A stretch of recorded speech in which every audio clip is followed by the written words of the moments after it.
안녕하세요. 저는 경기도 남부의 어느 고즈넉한 동네에서 살고 있는 중년 여자입니다.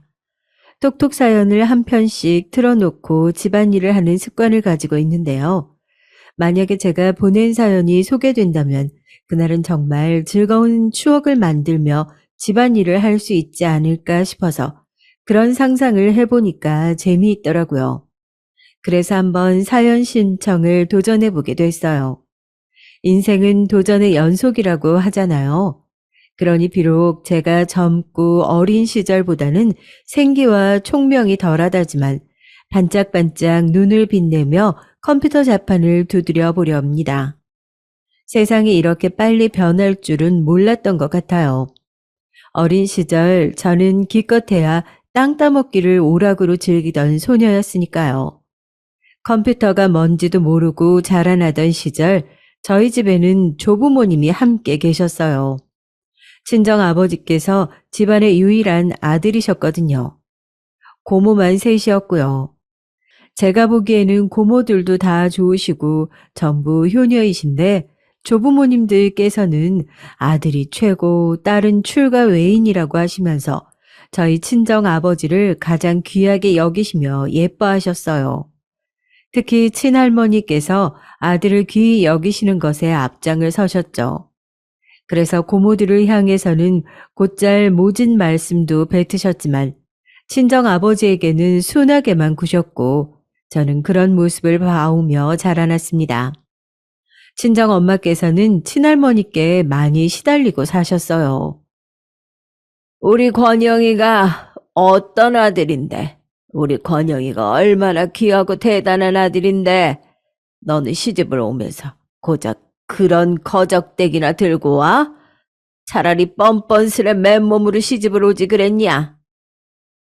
친정 부모님 두 분이 결혼하셨을 당시 친정 엄마께서는 이불을 해오셨다고 해요. 다른 건 없었고 간신히 이불만 장만을 해오셨던 것은 외가의 형편이 좋지 못했기 때문이라고 합니다.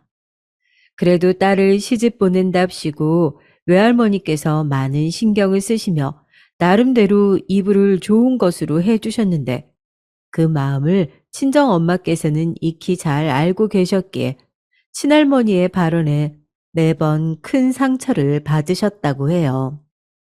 친정 엄마께는 소중한 이불인데 그걸 친할머니께서 걸핏하면 트집 잡으시며 거적대기라고 비하를 하셨으니까요. 친정 엄마께서 시집을 오신 지가 한참이었는데도 친할머니께서는 두고두고 이불 얘기를 하셨으니 매사에 친정 엄마께서 얼마나 시달리며 힘든 시집살이를 하셨는지 능히 짐작이 가능한 대목입니다. 저는 어렸을 적에 좋게 표현을 하자면 긍정적인 아이였고 나쁘게 표현을 해보자면 맹해서 별로 생각 자체가 없었어요. 그래서 친할머니께서 저를 향해 계집애가 뛰는 거 아니다라고 하신다든지 그런 핀잔을 주셔도 헬렐레 웃기나 할 뿐이었습니다. 친할머니께서 서열이 훨씬 위라서 친정 엄마께서 꼼짝을 못하고 당하고 사신다는 것 정도야 당연히 저도 본능적으로 알았지만요. 그래서 저는 친정엄마께서는 아무래도 당신의 시어머니를 무척이나 싫어하고 증오하고 계실 거라고 생각을 하고 있었어요. 그게 당연하니까요. 그런데 사람의 마음이란 한 갈래로만 나와 있지 않다는 것을 저는 곧 알게 됐습니다. 친할머니께서 어느 날 갑자기 사고를 당해서 돌아가시는 일이 생겼어요. 여느 때처럼 자전거를 타고 나가셨다가 트럭에 치이셔서 숨을 거두셨습니다. 엄청난 사건에 동네가 뒤집어졌고 친할머니께서는 소식을 듣고 현장에 달려가셨다가 그대로 혼절을 하셨어요. 충격이 극심하셨기 때문인지 깨어나신 후로 계속해서 손발을 덜덜 떠셨고 말씀을 똑바로 못 하셨습니다. 갈수록 입맛도 잃어가셨고요. 기력이 점점 쇠하시는 게 눈으로 확연히 보일 정도였어요. 저러다가 친할머니마저 얼마 못 사시는 거 아니냐며 친정 부모님께서 무척 걱정이 많으셨습니다. 어머님, 아유, 오늘도 그렇게 돌아가신 아버님 생각으로만 지내실 거예요? 밥도 크게 한술 뜨시고 기운도 차리셔야죠. 특히나 친정 엄마께서 눈물로 친할머니를 위하시는 모습을 보며 제가 얼마나 놀랐던지 몰라요. 그토록 오랜 세월 시달리셨으면서도 친할머니를 향해 조금도 잘 됐다는 생각을 하지 않으시고 안타까움에 발을 동동 구르시는 친정엄마의 모습에 저는 놀랐지만 친할머니께서는 그것을 넘어서 감동을 받으신 듯 보였어요. 어느 날 친정엄마께서 식사를 차려서 방으로 가져다 드렸는데 친할머니께서 눈물을 조용히 흘리시는 모습을 보았거든요. 친정엄마를 바라보시는 눈빛에서 많은 감정들이 읽혔습니다. 친정엄마의 극진한 간호를 받으신 친할머니께서는 조금씩 혀가 풀리셔서 다시 말씀을 똑바로 하실 수 있게 됐고, 주변에서는 며느리의 효심이 시어머니를 살린 거라고 떠들었습니다. 애미야, 나는 네 시아비가 그렇게 떠나니요. 요새 왜 자꾸 옛날 생각이 나는지 모르겠다. 옛날이면 언제요? 아버님하고 처음 만나셨을 때요? 그건 예저녁에 잊어버렸어. 근데 딸 자식들한테 해준 것 하나 없이 퉁명스레 키운 것이 생각이 나지 뭐냐. 딸은 어차피 출가 외인이라 없는 형편에 공부를 아예 시킬 필요가 없다고 못을 일찌감치 박았던 게, 왜 자꾸 생각이 나든지. 너는 왜 아들이 아니고 딸로 태어났냐면서. 내가 딸들을 구박해 했던 것이 요새 자꾸만 생각이 나서 내가 마음이 불편하고 계속 입맛도 없고 그렇다. 저승에서 네 시아비가 딸한테 미안하다는 소리를 못하고 여기 와버렸으니 어쩌나라고 나한테 한숨을 푹푹 쉬어대는 것만 같아. 그렇게 모진 태도로 딸 자식들을 키우면 안 됐던 것인데 네가 지금 나한테 잘 대해주는 것을 보면서 나도 참 이런저런 생각이 많이 드나 보다. 저는 어느 날 두 분의 대화를 듣게 됐어요. 그래서 친할머니께서 고모들과 함께 난생 처음으로 여행을 떠나기로 결정하셨다는 이야기를 며칠 뒤에 전해 들었을 때 금세 납득을 했습니다. 친할머니께서는 이런저런 생각이 많이 드셨던 것이죠. 그렇게나 모진 소리를 많이 듣고 사셨던 고모들인데도 친할머니께서 함께 나들이를 다녀오자고 청하시자 세 분 다 무척이나 기뻐하면서 즉시 준비를 하셨다고 하더라고요. 저는 친정엄마에 이어서 또 한 번 사람의 마음이란 이상한 거라고 생각이 들어서 놀랐습니다. 그래서 이번에는 친정엄마께 한번 여쭈어봤어요. 친할머니께서 그렇게나 사람들을 힘들게 하시고 못되게 구셨는데도 왜 좋아하고 따르는지 이해가 안 간다고요. 그랬더니 친정엄마께서 싱긋 웃으시며 저와 눈을 맞추시고는 저에게 이런 질문을 던지셨어요. 민정아, 너는 이 다음에 커서 어떤 사람하고 결혼할 거야? 당연히 사랑하는 사람이요? 아마도 결혼할 만큼 사랑하는 사람이겠죠. 사랑하는 사람하고 우리 민정이가 결혼을 했다고 치자. 그런데 결혼 생활 도중에 힘든 일이 자꾸만 일어나는 거야. 사랑을 해서 결혼을 했는데 그 사람이 민정이를 자꾸만 힘들게 하는 거지. 그럼 민정이는 어떻게 할 것 같아? 네? 제가 사랑하는 사람이 저를 힘들게 해요? 그렇다면 결혼한 거 후회할 것 같아요. 괜히 결혼을 했다고 하면서 결혼 생활을 끝내고 싶어 할 것 같거든요? 정확히 봤어. 사랑이라는 건 겨우 고작 그런 것인 거야.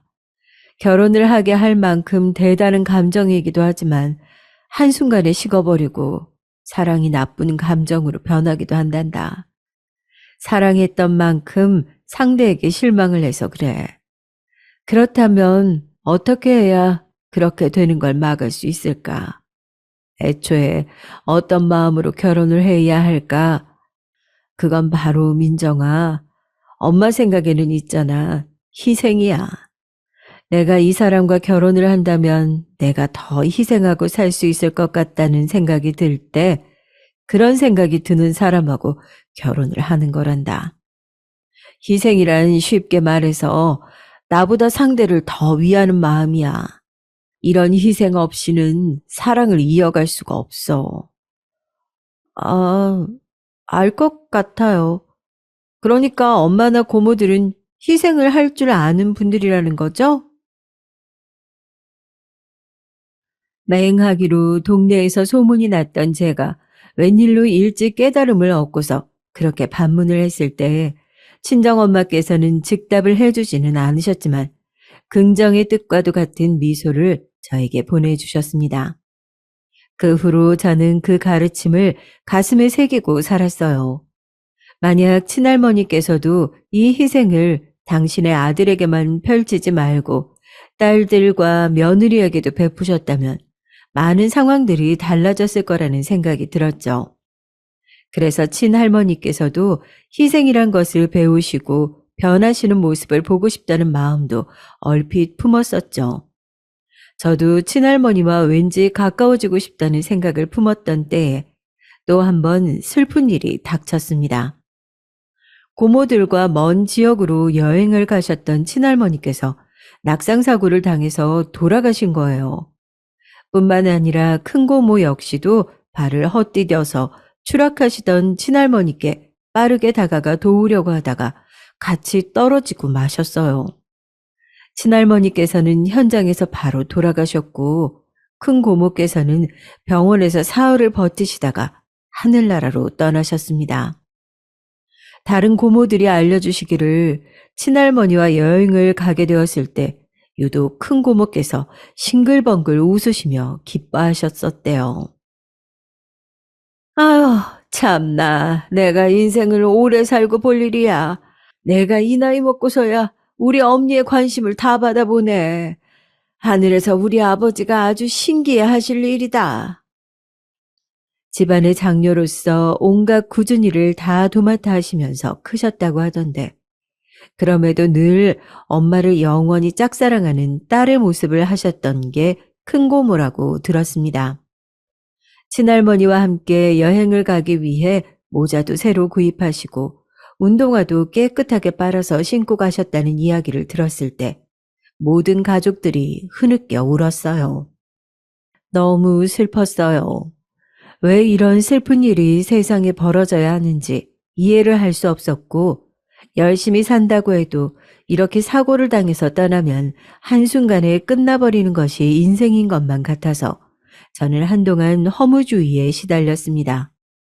제가 이런 이야기를 하는 것은 고졸로 끝난 저의 학력에 대한 변명일 수도 있겠어요.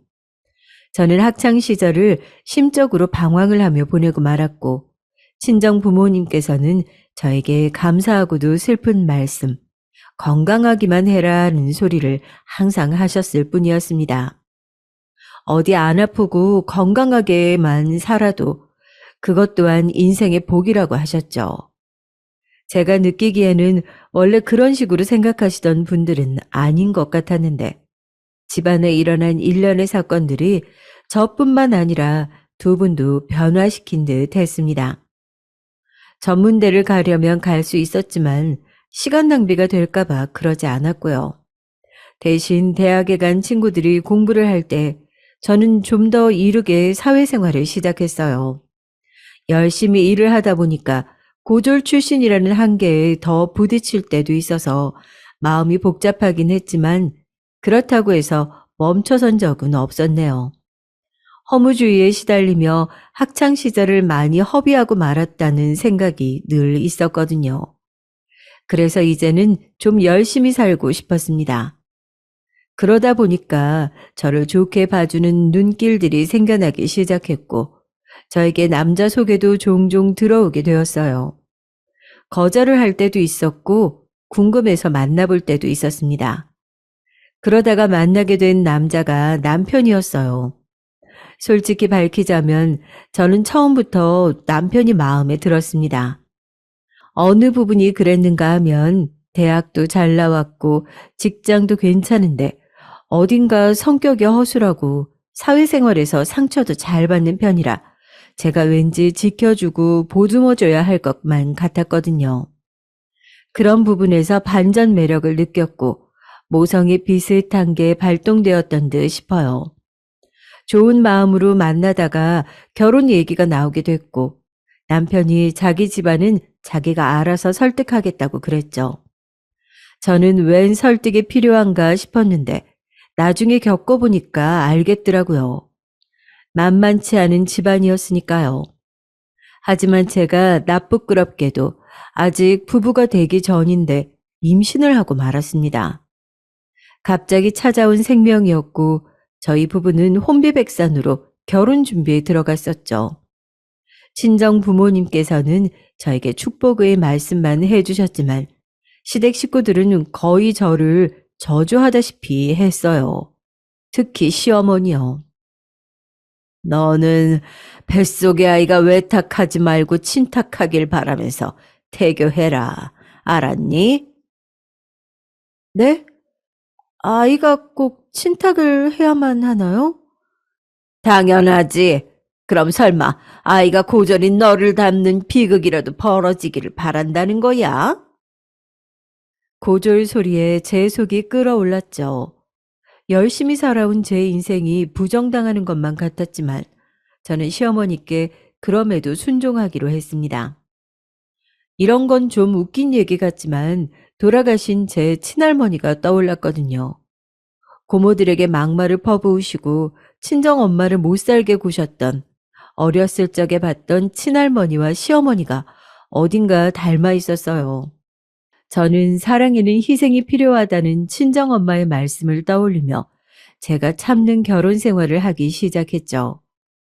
건강하고 예쁜 딸이 태어났을 때도 시어머니께서는 애가 엄마를 안 닮아서 다행이다라며 가슴을 쓸어내리셨고 시누이와 작당을 하며 저를 험담하시는 건 기본이셨고요. 제가 시댁에 가면 저를 종부리듯 하셨습니다. 저는 육아부터 온갖 집안일, 심지어는 직장까지 다녀야 하는 그렇게 살아야 하는 사람이었지만 당신의 아들에게는 한없이 너그러우셨어요. 저에게 항상 우리 아들 밥 잘 차려라는 말씀을 잊지 않고 하셨던 시어머니의 그때 음성이 오늘따라 선명하게 떠오르네요. 너는 애도 낳았으면서 어쩜 그렇게 빠릿빠릿하지도 못하고 행동이 여태 굼뜨니 뭘 알려주면 제대로 한 번에 해내는 꼴을 본 적이 없다 없어. 아유, 역시 가방끈이 짧으니까 매사에 생각하고 행동하는 수준도 짧겠지. 아유, 그렇다고 집안이 받쳐주기를 해. 뭐를 해. 제 자존심을 짓밟아 놓는 잔소리를 들으면서도 제가 참았어요. 그러면서도 살았네요. 가정의 평화를 지키는 게 제 자존심을 챙기는 것보다 훨씬 더 중요하다고 생각을 해서 그리했습니다. 언젠가는 시댁 식구들이 저를 좋아하고 반겨주고 알아주는 날이 올 거라고 믿은 것도 있었고요. 가면 갈수록 사람이 무심해지고 시큰둥해지고 가정일에 소홀하기만 한 남편이었지만 그럼에도 제 남편이고 제 아이의 아빠라는 이유로 항상 존중을 다해 주었어요. 하나부터 열까지 제가 더 많이 희생하는 나날이었지만 속으로 괜찮다고 여기면서 지냈죠. 커가는 딸의 모습을 보면서 웃는 것이 제 유일한 낙이었어요. 딸은 무척 총명한 아이였습니다. 특히 말을 또박또박 잘 했답니다. 희생이 미덕이라는 생각만으로 결혼 생활을 참아내기 힘들 때에는 딸을 키우는 보람을 떠올렸어요. 그곳으로도 저는 만족한다고 여겼고요. 그러던 어느 날이었습니다. 딸이 유치원에서 그림을 그렸는데 너무 잘 그려서 선생님한테 칭찬을 엄청나게 받았다면서 무척 뿌듯해하는 거예요. 저를 닮아서 그런지 그림에는 영 소질이 없는 것 같은데 제 딸이라고 평소의 생각을 몰래 해왔기 때문에 저는 바로 웃음부터 났습니다. 우리 수민이가 그림을 그렇게나 칭찬을 받았단 말이야? 대체 무슨 그림일까? 엄마 생각에는 저번처럼 꽃을 그린다고 해놓고 지렁이를 그려온 게 아닐까 싶은데? 아니야, 엄마. 이번에는 사람 그렸단 말이야. 이것 봐봐. 내가 제일로 잘 그렸다고 선생님이 나 칭찬해 주셨어. 색깔을 이렇게 여러 가지로 쓴 건 나뿐이래. 어머, 그렇구나. 진짜네. 우리 수민이가 이렇게나 알록달록하게 색깔을 쓸 줄 알았어? 대단하다. 우리 수민이 정말 멋있는데? 근데 무슨 사람들을 그린 거야? 유치원 선생님들하고 친구들이야? 엄마, 딱 보면 모르겠어? 선생님도 내가 뭘 그렸는지 못 맞히던데. 어른들은 다 바보인 것 같아. 이거 우리 가족이잖아. 내가 가족 사진을 직접 그린 거란 말이야. 뭐? 이게 우리 가족 사진이었어? 아유, 엄마가 미안해. 수민아, 엄마 눈이 나빠서 얼른 못 알아봤나 봐. 지금이라도 잘 살펴볼게. 어디 보자. 여기 귀여운 공주님이 우리 수민이구나. 그러면은 여기 옆에 꼬마 왕자님은 누구야? 그거 해피. 해피는 털이 갈색이니까 머리카락을 갈색으로 그려줬어. 키우는 강아지도 가족이라고 넣어준 것도 모자라. 강아지 모습이 아니라 사람 친구처럼 그려 넣어준 딸의 마음이 예쁘게 느껴졌죠. 이게 바로 순수한 아이의 동심이구나 싶었어요. 아이의 눈으로는 제 남편도 아주 근사하게 보이는 것인지 실제보다 왠지 모르게 풍채가 좋아 보여서 제가 피식 웃었습니다. 남편의 옆에 그려진 여자, 그게 바로 뻔히 저였거든요. 우리 수민이가 엄마를 이렇게 예쁘게 그려줬어? 역시 우리 수민이 최고다. 엄마 너무 행복해. 그럼 엄마 옆에 있는 이 사람 누구야? 이모야? 아니면 고모? 꽃집 엄마잖아. 엄마 그것도 못 알아봐? 어? 꽃집 엄마라니? 그게 누군데? 꽃집에서 일하시는 분인가? 엄마 진짜 바보야. 내가 지금 엄마 말고 꽃집 엄마 얘기하는 거잖아. 나한테는 엄마가 두 명이니까. 엄마가 두 명이라니? 우리 수민이가 유치원에서 재밌는 농담 배워왔네. 수민아, 세상에 엄마는 한 명뿐이야. 다른 사람을 두고 엄마라고 부르면 안 되는 거야. 꽃집 이모, 꽃집 아주머니 이렇게 불러야지. 아닌데? 난 엄마가 두 명이니까 꽃집 엄마한테 엄마라고 하는 거야. 난 맞게 말을 했는데? 엄마 왜 나를 혼내? 엄마 미워. 딸이 돌아졌는지 입술을 삐죽 내미는 순간 저는 갑자기 등줄기에 소름이 쫙 돋았습니다. 딸이 농담이나 잘못된 정보를 말하는 것이 아니라 진심으로 있는 사실 그대로를 말하고 있을지도 모른다는 생각이 불현듯 들고 말았던 것이죠. 저는 토라진 딸을 달래면서 차분하게 물어보기로 했어요. 수민아, 엄마가 몰라서 이러는 거야. 우리 수민이 혼내려고 그러는 게 아니니까, 응? 기분 풀까? 저기, 우리 착한 수민이 기분 풀고 꽃집 엄마 이야기 좀 해주라. 엄마가 이렇게 부탁 좀 할게. 꽃집 엄마가 도대체 무슨 존재인지 알고 싶었습니다. 그리고 입을 연 딸에게서 들은 이야기는 제 상상을 초월하는 내용이었어요. 딸이 해준 이야기에 따르자면 남편에게는 저 말고도 다른 아내가 있으며 시댁 식구들도 모두 그 존재를 알고 있는 것이었으니까요. 저는 분노인지 충격인지 모를 것으로 덜덜 떨리는 제 몸을 억지로 가라앉히며 그 꽃집 엄마를 언제부터 알았는지 물어보았죠. 딸이 하는 이야기로는 일단 1년은 충분히 넘은 것 같았습니다. 그리고 가장 저를 망연자실하게 만들었던 건 이야기를 다 털어놓던 딸이 갑자기 아차하는 얼굴이 되었던 거예요. 아, 맞다. 이거 엄마한테 얘기해주면 안 되는 이야기인데, 내가 실수했어. 큰일 났다. 엄마한테 알려지면 큰일이라고 아빠가 그랬는데, 다들 나한테 이야기하지 말라고 그랬는데, 내가 까먹고 실수해버렸어. 그래?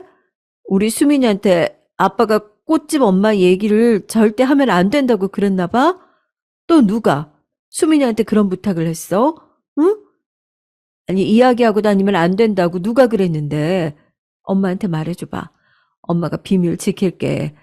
우리 수민이가 얘기했다고 절대 알리지 않을게. 우리 둘만의 약속이야. 진짜? 정말이지? 그럼 약속해. 내가 얘기한 거 엄마가 비밀 꼭 지켜주기야. 꽃집 엄마 얘기하면 안 된다고 할머니가 제일로 많이 나한테 그랬었거든.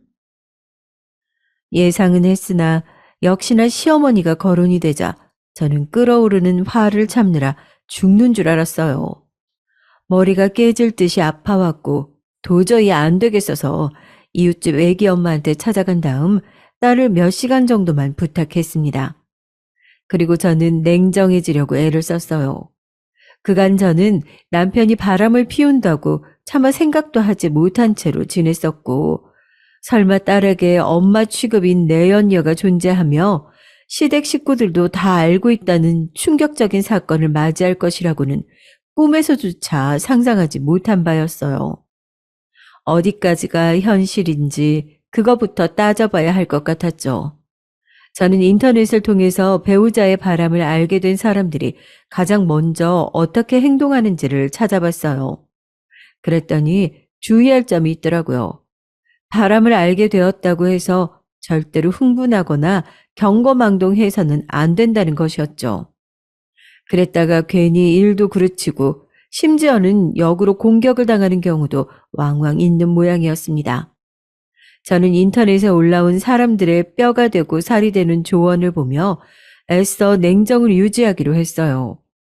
하지만 당장 퇴근해서 돌아온 남편을 보며 이성을 잃고 사실 여부를 제가 따지게 된 것만 같아서 걱정이었죠. 그러나 이런 제 걱정이 참으로 무색한 것이었습니다. 퇴근 시간이 됐는데 남편에게서 연락이 왔어요. 나 갑자기 회식 잡혀버렸네? 이렇게 갑자기? 무슨 회식을 금요일도 아니고 수요일에 하는 거야? 아, 저번에도 몇 번 이런 적 있었잖아. 오늘 아무래도 늦게까지 회식 달릴 것 같으니까 수민이하고 당신하고 먼저 자고 있어도 돼. 생각해보니까 뜬금없이 회식 잡혔다는 말을 해오던 남편의 전적이 몇 번 있었죠. 그래서 그때는 아무렇지도 않게 생각되었건만 지금은 입장이 다르더라고요. 손이 다 떨려왔습니다. 정말로 회식을 가는 게 맞는 건지부터 의심이 들었어요. 이미 의심의 싹이 이토록 자라는 이상 돌이킬 수는 없는 것 같아서 저는 결심을 굳혔습니다. 전문가를 고용하기로 했어요. 불륜의 증거를 전문적으로 잡아준다고 알려진 흥신소를 찾아간 겁니다. 비용은 비상금에서 마련을 했고요. 남편은 설마하니 제가 비상금을 이런 곳에 쓸 줄은 꿈에도 모를 터였죠. 의뢰를 맡길 때는 이런 걸 정말 맡겨도 되는 건가 싶어서 걱정이도 했지만 거기 사장님이 말씀하시기를 불륜 커플들이 없었으면 그 업계는 진작 망했을 거라고 하셨어요. 그만큼 불륜을 많이 저지르고 그 내막이 기상천외할 때도 잦다고 하셨습니다. 씁쓸한 기분이 들면서 저뿐만 아니라 남들도 비슷한 상황을 겪는다는 것에 조금 안심이 됐던 것도 같아요. 딸의 입단속은 철저히 시켜놨으니 제가 설마 본인의 뒷조사를 하리라고는 남편이 꿈에도 모를 것이었고, 만약 뒷조사에서 별다른 것이 안 나온다면 가정의 평화는 쭉 이어질 것이라고 여겼습니다. 그러나 며칠이 지나서 제가 받아든 결과물은 엄청난 것이었죠. 네?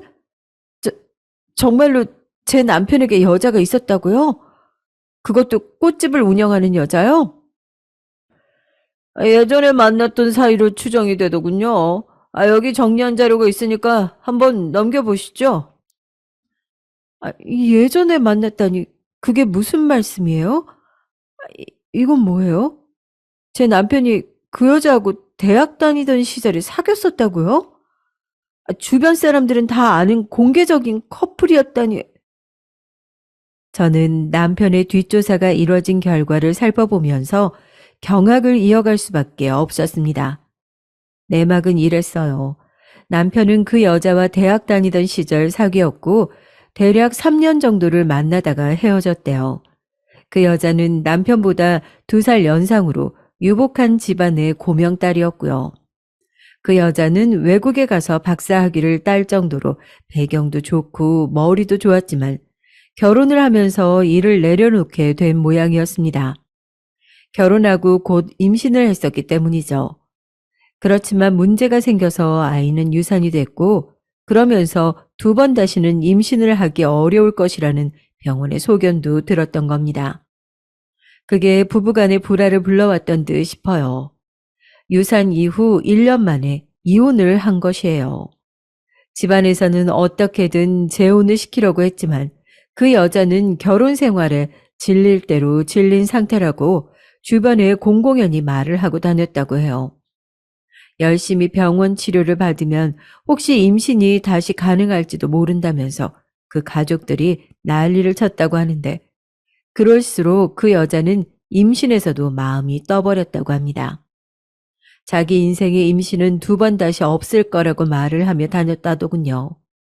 그러면서 마음을 달래려 꽃꽂이 수업을 다니다가 아예 그쪽으로 창업을 하게 된 것이었어요. 집안에 돈이 있으니까 지원을 받았던 모양이더라고요.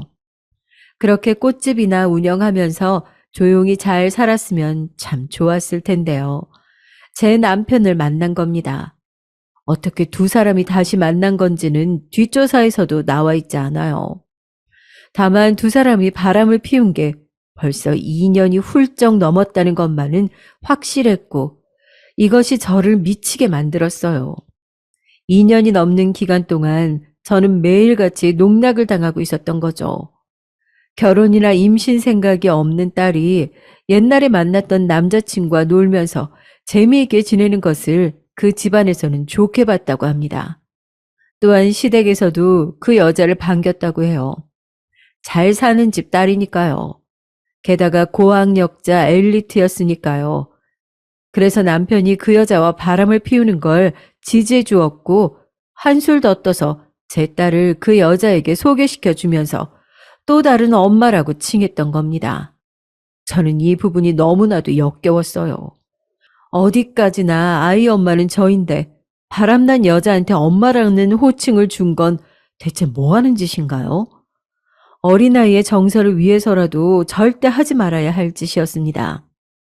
2사람은 만남을 아주 즐기고 있는 것인지 제가 딸에게서 꽃집 엄마라는 사실을 알게 되었던 그날 남편이 회식이 잡혔다고 했던 날도 둘이 만나서 밤에 함께 시간을 보낸 모양이었어요.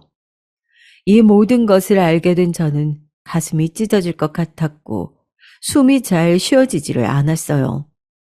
제가 해왔던 희생, 헌신, 그 무엇 하나 보답받을 수 없었던 행위였다는 사실이 저를 비참하게 만들었습니다. 한 집, 한 방, 한 침대에서 살고 있는 제 남편이라는 작자가 철저하게 저를 농락했다는 사실도 저를 돌아버리게 만들었지만 다 같이 한 통속으로 저를 바보 만들었던 시댁 식구들 때문에 더 미칠 것만 같았어요. 뒷조사 결과에서 딸이 딸려온 사진들이 몇 장이 있었어요. 그 여자가 소지하고 있는 사진들이라고 하던데 꽃집의 구석에 걸려있는 것이라고 했습니다. 아무리 구석이라지만 보란 듯이 매장에 전시를 해놓았다는 것이 소름 끼쳤습니다. 그 사진들은 남편과 딸과 함께 그 여자가 셋이 찍은 사진이었고요. 시댁 식구들 남편과 함께 어딘가로 놀러가며 환하게 웃으며 찍은 사진들이었습니다. 언제였는지는 몰라도 저를 빼고 모두가 모여서 한 마음으로 행복하고 재미있게 시간을 보냈던 거예요. 피눈물이 흐르는 것만 같았습니다. 사람을 바보로 만드는 것에도 정도가 있는 것이었죠. 이건 정말 사람이 할 짓이 못 되었고요.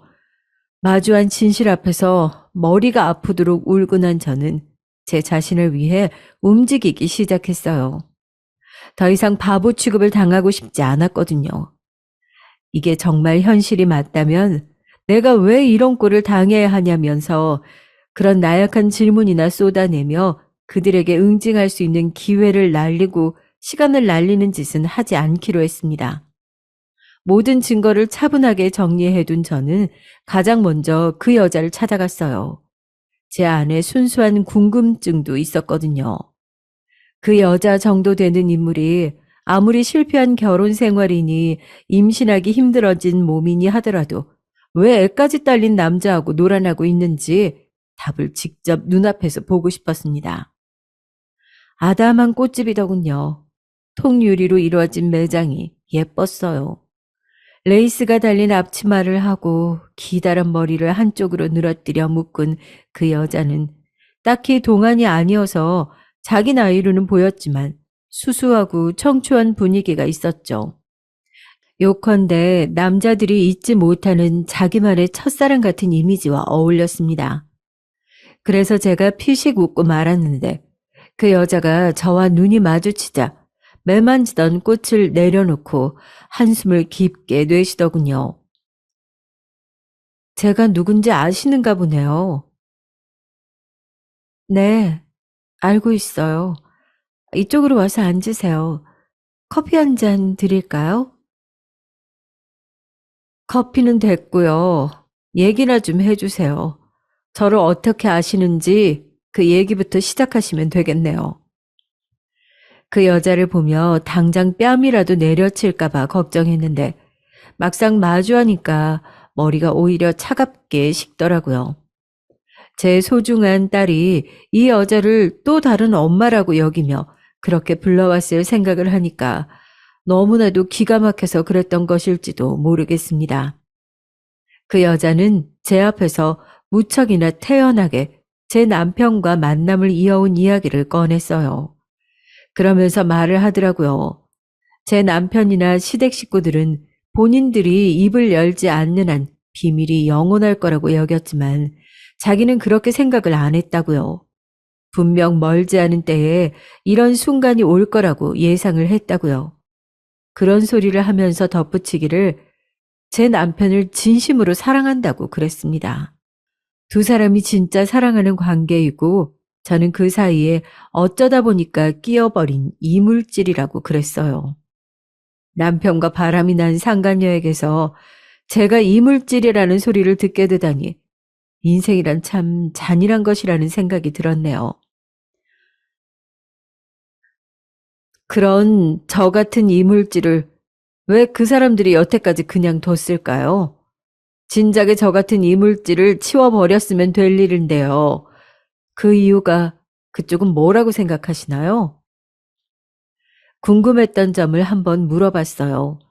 남편이 진짜 사랑을 찾아서 바람을 피우는 것이라면 시댁 사람들도 다 인정을 했다면 왜 제가 여태까지 이혼의 이응자도 마주하지 않고 살아온 것일까?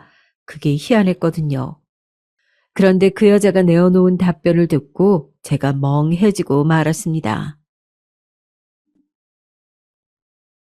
그건 제가 원했기 때문이에요.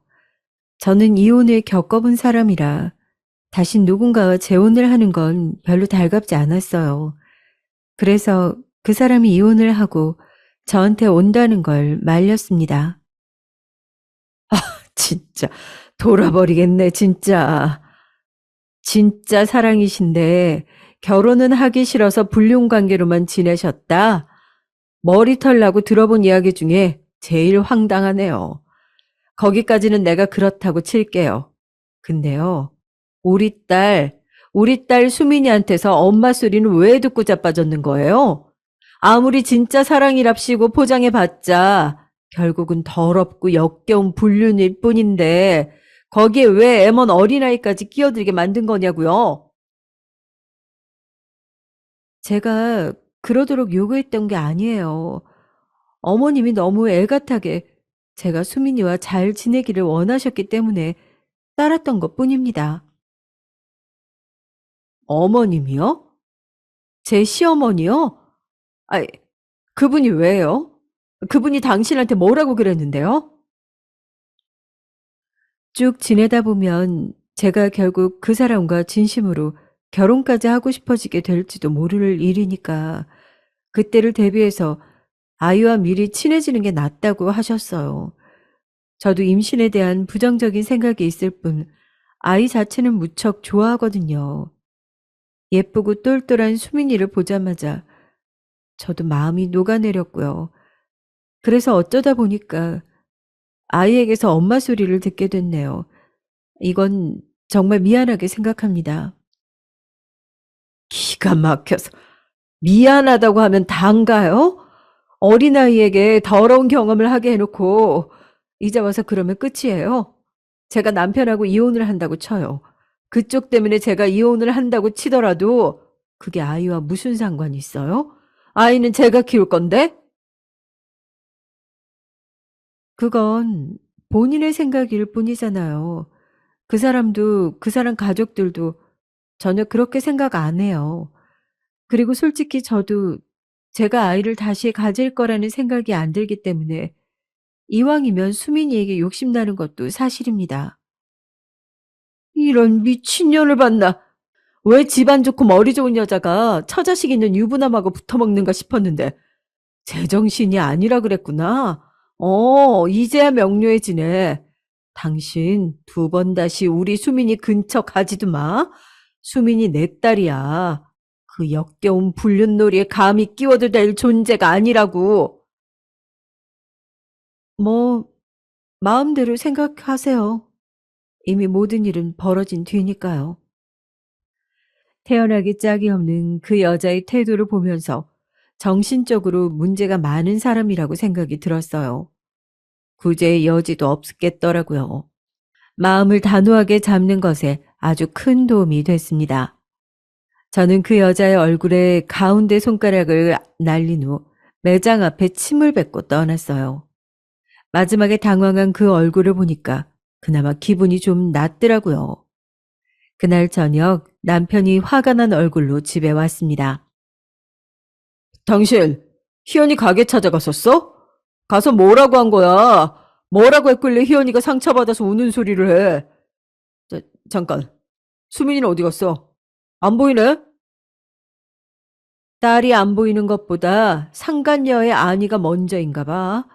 역시 자식까지 두고서 바람 피우는 미친놈의 사고 회로는 정상이 아니네. 아, 그게 아니라 아무튼 수민이 어디 있어? 그리고 대체 어떻게 알고서 희연이 가게에는 찾아간 거야? 그년이 이름이 희연인지 나발인지 안 궁금하니까 자꾸 말하지 마. 나 더 이상 자극하지 않아도 나는 이미 충분히 너희 연놈들 찢어발길 준비가 돼 있거든. 뭐, 뭐라고? 아, 당신, 일단 진정하고 내 말 좀 들어봐. 진심으로 마음이 통하는 상대를 만난 게 죄는 아니잖아. 어쩔 수 없는 남녀 간의 끌림인 거잖아. 그렇다고 해서 내가 당신을 더 이상 사랑하지 않는 것도 아니었어. 당신은 내 아이를 낳아준 엄마고, 함께 있으면 안정적이고 좋아. 당신은 당신대로의 매력이 있어. 그런 개소리를 지금 나 듣기 좋으라고 하는 거야? 당신 정말로 내가 아주 만만하구나. 내가 바보 천치로 보이나 봐. 그래, 이런 취급이나 받도록 내 자리를 내가 만든 거겠지. 호구처럼 당신을 맞춰주면서 가정의 평화를 위해 나 혼자 노력하면서 그렇게 멍청하게 지내온 대가가 지금 이거야. 지난 날을 죽도록 후회한다. 아이, 제발 이러지 마. 차분하게 우리 같이 생각이라는 걸 해보자. 나 솔직히 집에 오기 전까지는 당신이 희연이를 많이 괴롭힌 것 같아서 화가 났는데 지금 좀 가라앉았어. 당신도 나한테 소중한 존재라고 생각하고 있어. 우리 같이 그 해결법을 찾아보자. 우리라니 잘못은 너 혼자 있는데 왜 거기에 나를 끼워 넣니? 이 미친놈아. 너 지금까지 나한테 사과 한마디도 안 한 거 알아? 미안하다는 상투적인 인사 한마디를 안 한 거 알고 있느냐고, 입이 나쁜 놈아. 그런데 내가 너를 어떻게 용서해? 어떻게 받아줘? 이미 다 끝났어. 그러니까 해결법 같은 소리 하지 마. 진짜로 죽여버리고 싶으니까. 제가 이글이글 타오르는 눈빛으로 외치자 남편은 꿀먹은 벙어리가 됐어요. 늘 져주면서 살았던 제가 이렇듯 폭발한 게 믿어지지 않는다는 얼굴이었죠. 그것마저도 가짜게 느껴졌습니다. 수민이 지금 자기 외할머니하고 재밌게 놀고 있을 거야. 그러니까 걱정하지 마. 앞으로도 쭉 우리 수민이 걱정은 하지 말았으면 해. 내가 키울 거니까. 당신하고 전혀 상관없어. 나 혼자서 잘 키울 거야. 그런 줄 알아. 안 돼! 수민이는 내 딸이기도 해. 당신이 뭔데 그런 결정을 혼자서 내려? 절대 용납 못해. 그래? 그럼 결정해. 수민이야, 아니면 그년이야. 하나만 선택해. 수민이를 선택하면 그녀는 죽는 그날까지 두 번 다시 만나지 않겠다고 각서를 써. 만나면 전 재산을 나와 수민이에게 주고 이혼한 뒤에 멀리 떠나버리겠다는 각서를 써야 돼. 어떡할래? 또, 당연히 우리 딸이 우선이지만, 내가 그런 각서까지 쓰기는 좀, 빈말으로라도 쓰겠다고는 안 하는구나. 잘 알았어. 이제 끝이야. 너는 네 마음대로 바람을 피우면서 아이를 데리고 불륜에 끼워 넣기도 했는데 아이를 내가 키우겠다는 결정 내 마음대로 내리는 게 왜 안 돼? 너는 되고 나는 안 돼? 에휴, 웃기는 놈이네. 너는 나한테 박살낼 까구나 해. 반성 따위 없는 뻔뻔한 남편의 모습에 남아있던 일말의 기대, 정, 이런 것들이 다 날아가는 것이 느껴졌어요. 제가 무척이나 강하게 나온 것에 놀라서 압도당했던 남편은 정신이 조금 들자 저에게 화를 내기 시작했어요. 자기가 그토록 죽을 죄를 지었다고는 생각하지 않는다고 하면서 난리를 쳐댔습니다. 개소리를 진지하게 들어줄 이유는 없었죠. 깔끔하게 무시했고 이혼 소송을 걸었습니다. 망설임 따윈 없었어요. 제가 이혼 소송을 걸자 시댁이 뒤집어졌죠. 시어머니께서 저에게 찾아와 제 뺨을 치셨습니다. 이런 피도 눈물도 없는 년 같으니라고, 네가 뭔데 우리 아들한테 그딴 모욕을 안겨줘? 모욕을 당한 건 전데요. 제가 모욕당하는 것에 어머님도 일조하셨잖아요. 그래놓고 저한테 이러시면 곤란한데요. 혹시 치매라도 오셨어요? 역시, 이래서 근본이 천한 것과 애초에 상종을 하는 게 아니었어. 집안 빵빵하고 가방끈도 긴 그런 여자를 진작에 며느리로 들였어야 했는데 네가 해낸 것이라고는 우리 집안에 손주 안겨준 것밖에 없어. 아이는 우리가 키울 테니까 너는 개운하고 가볍게 재혼자리나 알아보는 게 어떻겠냐?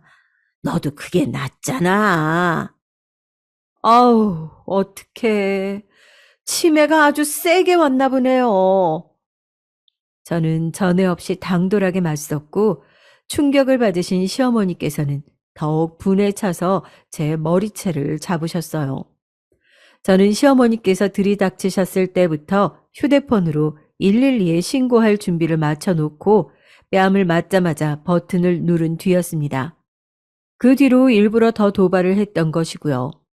시어머니께서 저에게 온갖 분풀이를 하고 계실 때 경찰차가 도착했죠. 그리고 저는 그 앞에서 정신이 혼미한 척을 하며 쓰러졌어요. 경찰, 갑자기 경찰이 왜 출동을 해? 얘는 또 왜 쓰러지는 거야? 아우, 나 미치겠네. 시어머니께서는 경찰차를 타셨고 저는 구급차를 탔습니다. 일이 커지고 말았죠. 이혼 소송에서 가뜩이나 유리한 제가 미치도록 더 유리해지고 말았습니다. 남편은 개거품을 물었고요. 그제서야 뭐가 잘못되었다고 느꼈는지 저에게 사과를 시작했어요. 수민이 엄마, 내가 잘못했다. 내가 워낙 마음이 약해서 옛날에 잠깐 만났던 여자한테 잘해주고 싶어서 그랬어. 그것뿐이었어. 사실은 나에게 당신뿐인데 내가 그걸 모르고 헛짓거리를 한 거야. 수민이 엄마, 나 용서해주면 이제 앞으로 정말 잘할게. 기회 한 번만 줘라. 잘못했어. 무릎을 꿇고 눈물로 저에게 싹싹 빌더군요. 이런 사과를 할 줄도 아는 남자인지 처음 알았네요. 저는 그 사과를 거절하지도 않았고 받아주지도 않았습니다. 남편의 애가 타들어갔고 그 다음으로는 시어머니와 시누이가 찾아와서 저에게 눈물의 사과를 해댔어요. 용서해달라고 하더군요.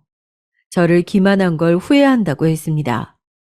저는 그 모습을 보면서 악어의 눈물이라는 생각만 들었어요. 전혀 진심으로 안 보였습니다. 그래서 저는 초연하게 입을 열었어요. 차라리 이걸 잘된 기회라고 생각하시죠. 이혼하고 나면 아들의 새 출발 지켜보실 수 있잖아요. 그 여자가 임신이 아주 불가능한 것도 아닌 것 같은데 시도를 해보면 아이 소식이 있을지도 모르고요. 그 집안 경제적으로 괜찮다면서요.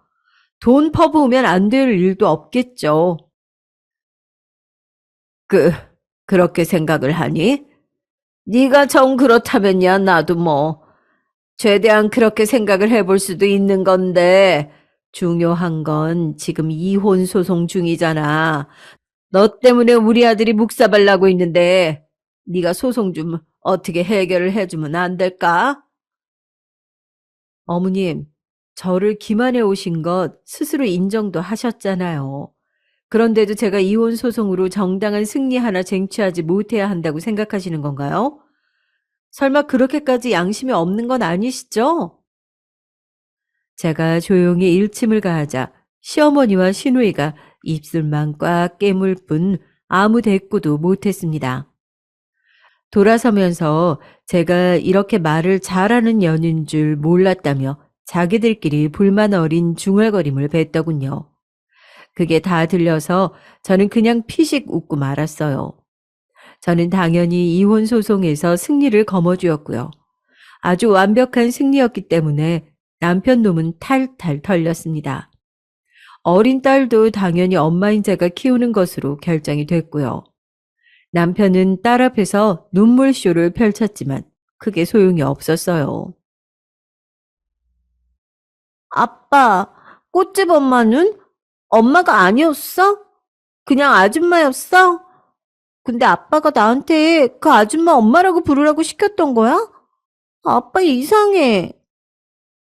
아, 아니야, 수민아. 아이, 그건 그럴 만한 이유가 있었어. 아빠가 나중에 다 설명해 줄게. 아빠가 엄마한테 상처 줬어? 엄마한테 잘못했어? 외할머니가 그랬는데 아빠가 엄마한테 아주 큰 잘못을 해서 이제 같이 못 사는 거래. 나 아빠 미워. 아빠 싫어서 이제 안 보고 싶어. 영특한 딸의 활약에 저는 남몰래 미소를 지었고 남편 놈은 충격을 받아서 눈물을 훔치며 돌아서야만 했죠. 그러면서도 이제 그 여자와 장밋빛 미래를 그릴 생각을 했을지도 모를 일이었습니다. 하지만 그런 미래 따위 제가 선사해 줄 생각이 없었어요. 저는 그 여자의 꽃집에 찾아갔을 때 성능 좋은 녹음기를 숨겨간 바였죠. 그리고 녹음 파일을 그 여자의 모든 지인들에게 돌렸습니다. 흥신소에 맡긴 마지막 의뢰였죠. 또한 꽃집이 있는 지역 커뮤니티에 이 저질스러운 불륜의 내막도 다 퍼뜨렸어요. 가장 관건이었던 건 그 여자의 전 남편에게도 이 사실을 알린 것이었죠. 녹음 파일도 보냈고요. 제 기대대로 그 전 남편이 그 여자에게 연락을 한 모양이었습니다. 좋은 의도에서 한 연락은 아니었고 비웃고자 함이었겠죠. 그러자 그 여자는 자존심에 큰 상처를 입었고 수치심에 꽃집도 닫아버렸어요. 진절머리가 나는 전 남편에게서 비웃음을 당한 게 견디기 힘든 모양이었습니다. 그리고 저는 이제는 전 남편이 된 놈의 직장에 일부러 이혼 결정 관련 서류를 보냈어요. 이혼 소문이 직장이 쫙 퍼지게 됐고요. 직장이 사내 커뮤니티에도 전 남편 놈의 불륜 일화들을 쫙 올려서 퍼뜨렸습니다. 전 남편 놈은 도망치듯이 퇴사를 해야만 했어요.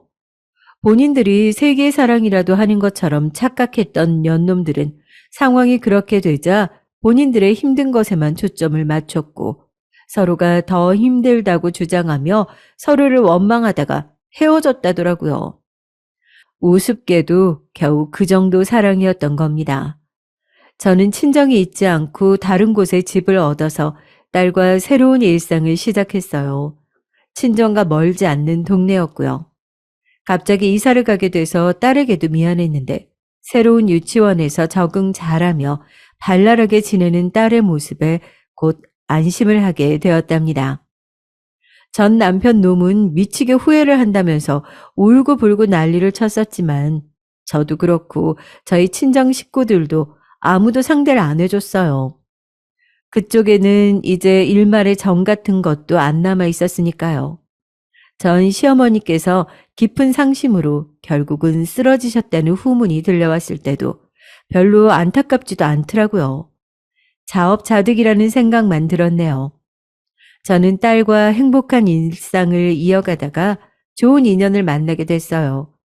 재혼 생각은 크게 없었고 그 생각은 변하지 않았기에 정식으로 부부가 되지는 않았고요. 다만 좋은 감정으로 오랜 세월 만나고 있답니다. 그 사람은 결혼 생활에서 일찍이 사별을 겪은 뒤 재혼을 생각하지 않고 살던 경우였기에 저와 어느 정도 마음이 통했던 거예요. 정말 매너 좋고 성품이 따뜻한 사람입니다. 딸한테도 정말 잘해줘요. 딸이 사춘기 때 저하고 많이 싸우기도 해서 제가 그때 많이 힘들었었는데요. 그 시기에 저도 어쩌지 못했던 딸의 마음을 알아주고 보듬어준 사람이기도 합니다. 정말 편안한 인연이에요. 이렇듯 잘 지내고 있는 일상의 옛 과거에 그런 일들이 있었다는 게 믿어지지 않을 정도랍니다. 저는 딸과 무척 행복하게 지내고 있으니까요. 제 이야기를 들어주신 여러분들의 일상에도 크고 작은 행복들이 잔뜩 내려앉기를 바라겠습니다. 안녕하세요. 믿는 도끼에 발등 찍힌다는 말이 있죠. 저는 그 누구보다 믿었던 남편에게 배신을 당했던 30대 후반의 여성입니다. 이 세상에는 드라마나 영화보다 더한 삶을 살아가는 사람들이 많다는 것을 이런 사연들을 통해 여러모로 알게 되는 것 같은데요. 저도 여느 누구 못지않게 드라마와 같은 삶을 살았다고 자부할 수 있을 것 같아 이렇게 사연을 써봅니다. 제 말을 듣고 어떤 분들은 나이도 어린데 인생 다 산 것처럼 말을 한다는 분들도 계실 테고 어떤 분은 무슨 일들이 있었기에 드라마와 같다는 말을 하는 것일까 궁금해 하시는 분들도 계실 거라 생각이 듭니다. 제게 어떠한 일들이 있었는지 얘기를 시작해 볼게요. 우선 저는 그리 좋은 형편이 되지 못하는 집안의 일남 이녀 중 장녀로 태어났어요. 20살 친구들 덕분에 대학을 진학할 때 저는 대학 등록금은 고사하고 하루하루 먹기 살기 빠듯했던 집안 형편을 너무나도 잘 알았기에 좋은 성적으로 고등학교를 마쳤음에도 대학교를 포기하고 취업에 뛰어들 수밖에 없었어요. 작은 중소기업의 사무보조 업무로 첫 일을 시작해 사회의 쓴맛을 일찍이 알게 됐죠. 말이 좋아 사무보조업이지 결국 잔 심부름꾼이 따로 없었답니다. 복사나 스캔 업무, 청소나 설거지, 그리고 대리님이나 과장님들의 커피 심부름이나 기타 다른 심부름들이 전부였어요. 할 일이 다 끝났어도 위 상사분들이 가기 전까지 먼저 퇴근해서는 안 됐고 그렇게 일해가며 벌어가는 돈은 시간으로 계산을 했을 시 그 당시에 최저시급보다 못했어요. 그 당시에 최저시급이면 요즘에 비해 반의 반도 안 되는 시급인데 그만한 최저시급보다 못한 거였으니 말 다 한 거나 다름없겠죠. 그러던 어느 날이었습니다. 사장님의 집으로 가 강아지 산책 좀 시켜주라는 어이없는 심부름을 받은 저는 내키진 않았지만 하는 수 없이 사장님의 집으로 가게 됐어요. 그리고 그곳에서 남편을 처음 보게 됐죠. 남편은 그때 당시 대학생이었어요. 전날 과음을 했는지 얼굴이 시뻘개진 채로 강아지 목줄을 차고 있는 저를 물을 벌컥벌컥 마셨며 쳐다보더라고요. 그쪽은 누구신데 우리 집에서 또리를 데려가려고 하는 거예요? 물을 다 마셨는지 제가 누군지 묻는 남편에게 자초지정을 설명하였고 산책에 가는 저를 따라오던 남편은 저에 대해 꼬치꼬치 캐묻기 시작했죠. 몇 살이에요? 20살이요. 나 22살인데. 내가 2살이니까 오빠인데 말 놔도 되지? 네, 그러세요. 이름 뭐야? 최은주요. 나 손성민이라고 해. 반갑다. 반갑다며 악수를 청하는 남편의 모습이 그 당시엔 참 신기했어요. 저와는 너무나 다른 사람 같았거든요. 낯가림이 심한 데다 사장님 아들과 괜한 관계로 엮이고 싶지 않아 일부러 딱딱하게 벽을 쳐가며 말하는 저에게 아무렇지 않게 다가오는 남편이 그저 신기하고 한편으로는 조금 불편하기도 했죠. 저는 어쩔 수 없이 악수를 받아줬고 제게 손을 꽉 잡아 보이던 남편은 하던 질문들을 마저 이어갔습니다. 어디에 사는지 물어보던 남편은 제 대답에 집이 그리 멀지 않다며 밝게 웃어 보이더니 대뜸 남자친구가 있냐고 물어보는 겁니다. 없다는 제 대답에 갑자기 핸드폰을 달라던 남편은 자신의 번호로 전화를 걸다가 끊더니 연락할게. 아버지한테는 우리 딸이 잘 산책시켜줬다고 말할 테니까 이제 들어가 봐. 하며 강아지를 데리고 자신의 집으로 들어가는 남편이었어요. 그렇게 저와 남편은 처음 알게 됐습니다. 이후 정말로 남편에게 연락이 왔고 처음엔 당연히 거절을 했었죠. 그럼에도 몇 번이고 연락이 왔고 결국 저는 이후에도 남편을 만났어요. 그런데 이 사람 진심처럼 느껴지더라고요. 그렇게 연락과 만남을 이어오다 남편의 고백으로 20살에서 21로 넘어가던 겨울에 남편과 정식으로 교제를 했어요. 물론 사장님 몰래 말이에요. 남편과의 연애는 신기함 그 자체였습니다. 워낙 집안의 태생부터는 저와는 정반대인 사람이었기에 남편이 선사해주던 데이트들은 제가 겪지 못했던 일들이 많았어요. 값비싼 레스토랑에서 처음 먹어보던 음식들을 접한 것은 물론이고 요트나 5성급 호텔에서 잠도 자보고 남편의 지원으로 함께 해외여행도 다녀왔죠. 그리고 2년의 연애가 끝나갈 즈음 남편은 군 입대를 했습니다. 마지막 머리를 바짝 밀고 훈련소에 들어가는 것까지 함께 동행을 했었죠.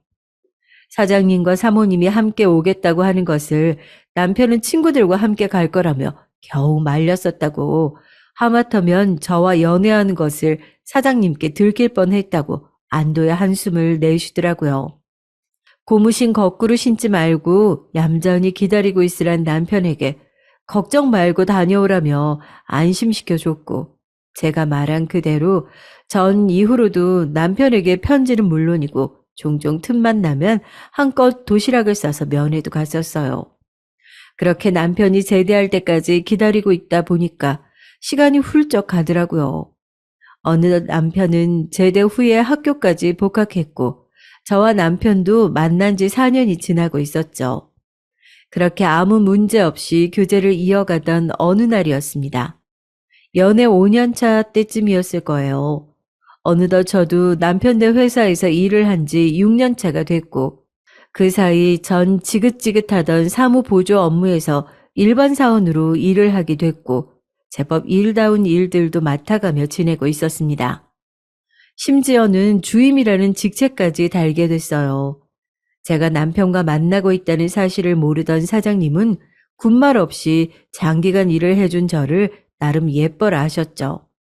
그렇게 사장님 몰래 비밀 연애를 이어가는데 그만 저와 남편이 만나고 있다는 사실을 사장님께 들키고 말게 된 일이 있었는데요. 남편은 항상 제가 일을 마칠 때쯤이면 회사 근처에 있는 카페에서 저를 기다렸고, 그날도 퇴근과 동시에 남편이 기다리고 있을 카페로 찾아갔었죠. 그리고 여느 날과 같이 커피를 한 잔씩 들고 남편의 차가 있는 카페 건물 지하 주차장으로 갔어요. 왼손엔 커피를, 오른손엔 항상 그랬듯이 남편의 손을 잡고 주차장으로 걸어가는데 맞은편에 익숙한 실루엣이 보이더라고요. 최은주 주임. 사장님, 은주 주임이 왜 우리 성민이랑 있는 거지? 그것도 손을 잡고 말이야. 네, 그것은 바로 사장님이었습니다. 사장님을 보자마자 놀란 건 저뿐이 아니라 남편도 마찬가지였어요. 남편도 처음엔 사장님을 보고 당황해하며 이마를 짚어 보이더라고요. 그러다 제가 잡고 있는 손을 빼려고 하니까 갑자기 더욱 손을 꽉 잡아 보이던 남편이 저와 잡은 손을 당당하게 사장님께 내보이며 말했어요.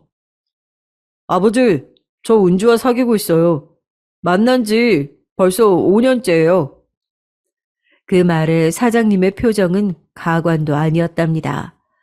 그리고 이어 제가 보는 앞에서 남편의 뺨을 세차게 때리시더니 남편을 데리고 가더라고요. 그렇게 남편은 사장님의 손에 붙들린 채 그것을 빠져나왔고, 저와 남편의 관계를 들켜버린 뒤로 저는 회사에 해고를 당하게 됐어요. 감히 뻔뻔하게 우리 아들놈이랑 5년씩이나 놀아나면서 나를 속여와? 당장 이 회사에서 나가게. 이건 전적으로 최은주 씨 당신의 불순한 태도로 인해서 벌어진 일이니까 회사에 뭐라도 바라는 게 있다면 꿈 깨고 앞으로 우리 성민이 볼 생각은 하지 말게. 당장 유학이라도 보내버릴 거니까. 드라마에서나 존재할 줄 알았던 일들이 펼쳐지니 어안이 벙벙하더라고요. 그때 제 나이 고작 23세 불과했습니다. 한순간에 잘려버린 탓에 닥치는 대로 이곳저곳 이력서를 넣었었고, 그새 소문이라도 난 것인지 어째 넣는 곳마다 다 서류에서부터 탈락을 했죠.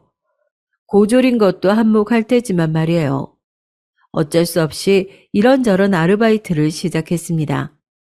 그리고 남편도 함께 아르바이트를 시작했어요. 남편은 제가 회사에서 잘린 지 얼마 안 되어 강제로 유학을 보내려는 사장님을 피해 집을 나왔다고 합니다.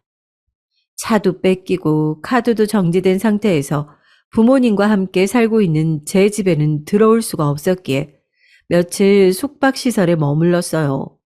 그리고 남편은 며칠 뒤에 자신이 갖고 있던 값비싼 시계나 갖가지 물품들을 팔아 방 하나를 얻을 수 있었고, 제게 함께 살자며 동거를 요청한 남편의 제안을 받아들인 저는 또한 보증금과 월세를 보태 함께 살게 됐죠. 그렇게 동거를 시작하게 된 저와 남편은 몇 번의 위기를 맞이했던 적도 있었는데요. 경제관념이 거의 잡혀있지 않았던 남편은 너무 쉽게 돈을 썼고 아끼고 저축이라는 것을 일체 하지 않았어요. 그에 비해 저는 음식조차 남으면 버리기 아까워 냉장고에 두었다 먹는 것이 일상이어서 배탈만 나지 않는다면 문제 없다고 생각했었죠. 5년간 크게 싸운 적이 없었는데 동거를 시작한 뒤로 꽤 많이 싸우게 되었던 것 같아요. 그래도 남편은 항상 제게 진심으로 대해주었고 싸워도 금세 화해할 수 있었죠. 남편도 평소에 일이란 것을 해보지 않고 있다가 이렇게 집을 나와 처음 사회생활을 겪으면서 꽤나 힘들어했어요. 쉽게 포기할 줄 알았던 남편은 그렇게 1년이 넘게 저와 함께 집을 나와 살았었습니다. 그러던 어느 날이었어요. 주소를 어떻게 안 것인지 사장님이 찾아왔고 저와 남편이 함께 있는 모습을 보고는 대차게 한숨을 내쉬며 교제를 허락할 테니 남편을 보고 집으로 다시 돌아오라고 말하더라고요. 처음엔 남편도 사장님의 말들이 당황스러웠는지 생각에 잠겨 있는 듯 했습니다. 사실 남편은 그 당시 사장님이었던 자신의 아버지를 싫어했었거든요. 남편이 어릴 적부터 시아버지는 외도를 밥 먹듯이 했고 항상 여자가 끊이질 않았다고 합니다. 심지어 엄마가 아파 수술을 받는 날에도 다른 여자와 시시덕거리고 있었다며 자신의 아버지를 싫어하며 자신만큼은 그리 살지 않겠다고 다짐을 해보였던 남편이었어요. 그러다 저의 시어머니이자 남편의 어머니는 남편이 10대일 때 돌아가시고 말았고, 엄마의 빈자리가 1년이 채 지나지 않아 시아버지는 새엄마라며 다른 여자를 데리고 왔었다고 해요. 그 이후로 새엄마와 함께 살고 있었고요. 그래서 남편은 집을 나와 저와 함께 살 때 그렇게 말했었어요. 안 그래도 그 집에 있기가 싫었는데 집을 나오게 돼서 너무 좋다고 말이에요. 그러면서 자신의 속사정을 말해주곤 제 손을 잡으며 말했었죠. 난 절대 우리 아빠처럼 바람 피우며 은주 너를 속썩이진 않을 거야. 나한텐 은주 너뿐이야. 그렇게 말하던 남편이었기에 저는 더욱 남편을 믿었던 것일지도 모릅니다. 아무튼 그날 사장님의 갑작스런 제안에 잠시 생각에 잠겨 고민하는 듯 하다가 사장님께 알겠다며 긍정적인 대답을 보였죠. 이어 저보곤 월세를 본인이 계속 내줄 테니까 여기서 그냥 계속 살라고 말하더라고요.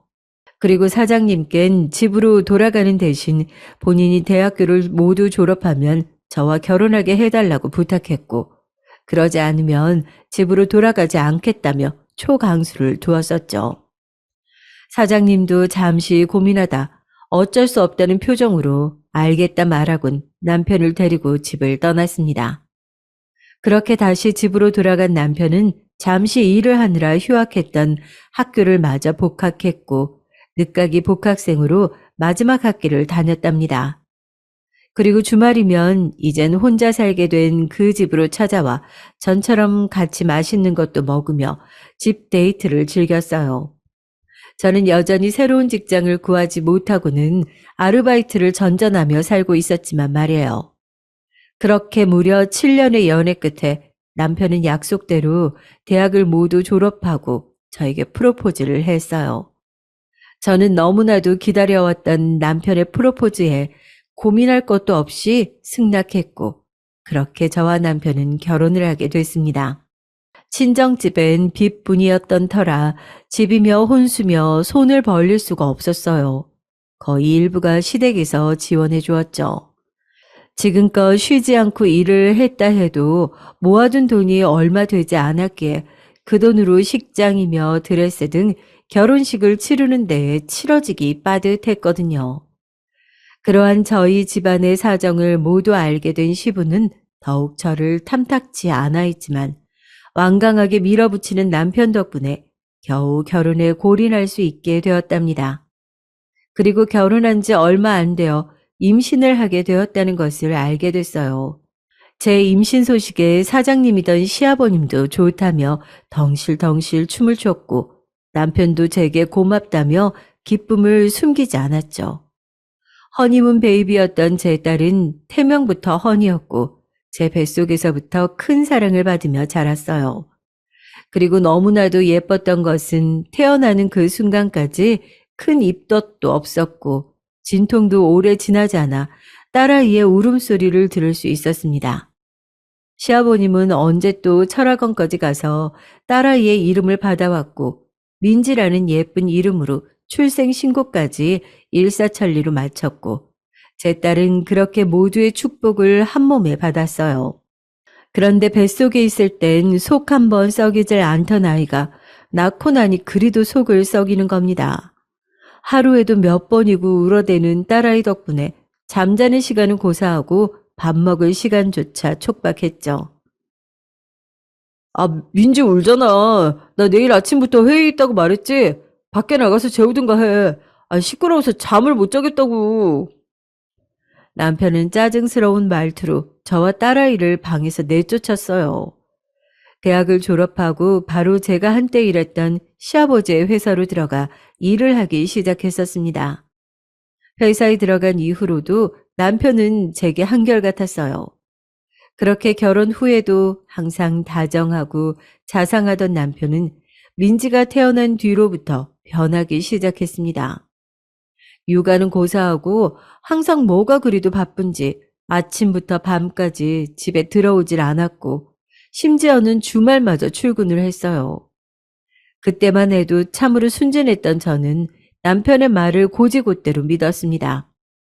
옷에서 웬 낯선 여자 향수 냄새가 나도 거래처 접대하러 간 술집에서 냄새가 조금 배어온 거라며 핑계를 대는 남편의 말에도 그러려니 하고 넘어갔었죠. 그렇게 독방 육아를 도맡아 하며 시간은 빠르게 흘렀고 아무리 가정주부라 일을 하지 않는다 해도 차라리 나가서 돈 버는 게 낫겠다는 생각이 들 정도로 하루하루가 지옥이었어요. 내 천사 같은 딸아이는 너무나도 예뻤지만 가끔 악마처럼 울어댈 때면 저 아이가 진짜 내 아이가 맞나 싶은 생각이 들 때도 있었습니다.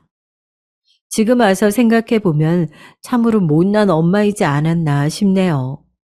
그렇게 시간이 흘러 딸아이의 돌이 지나고 어느덧 눈물은 그쳐지고 제법 걷고 말도 할 줄 아는 3살이 되었을 때였어요.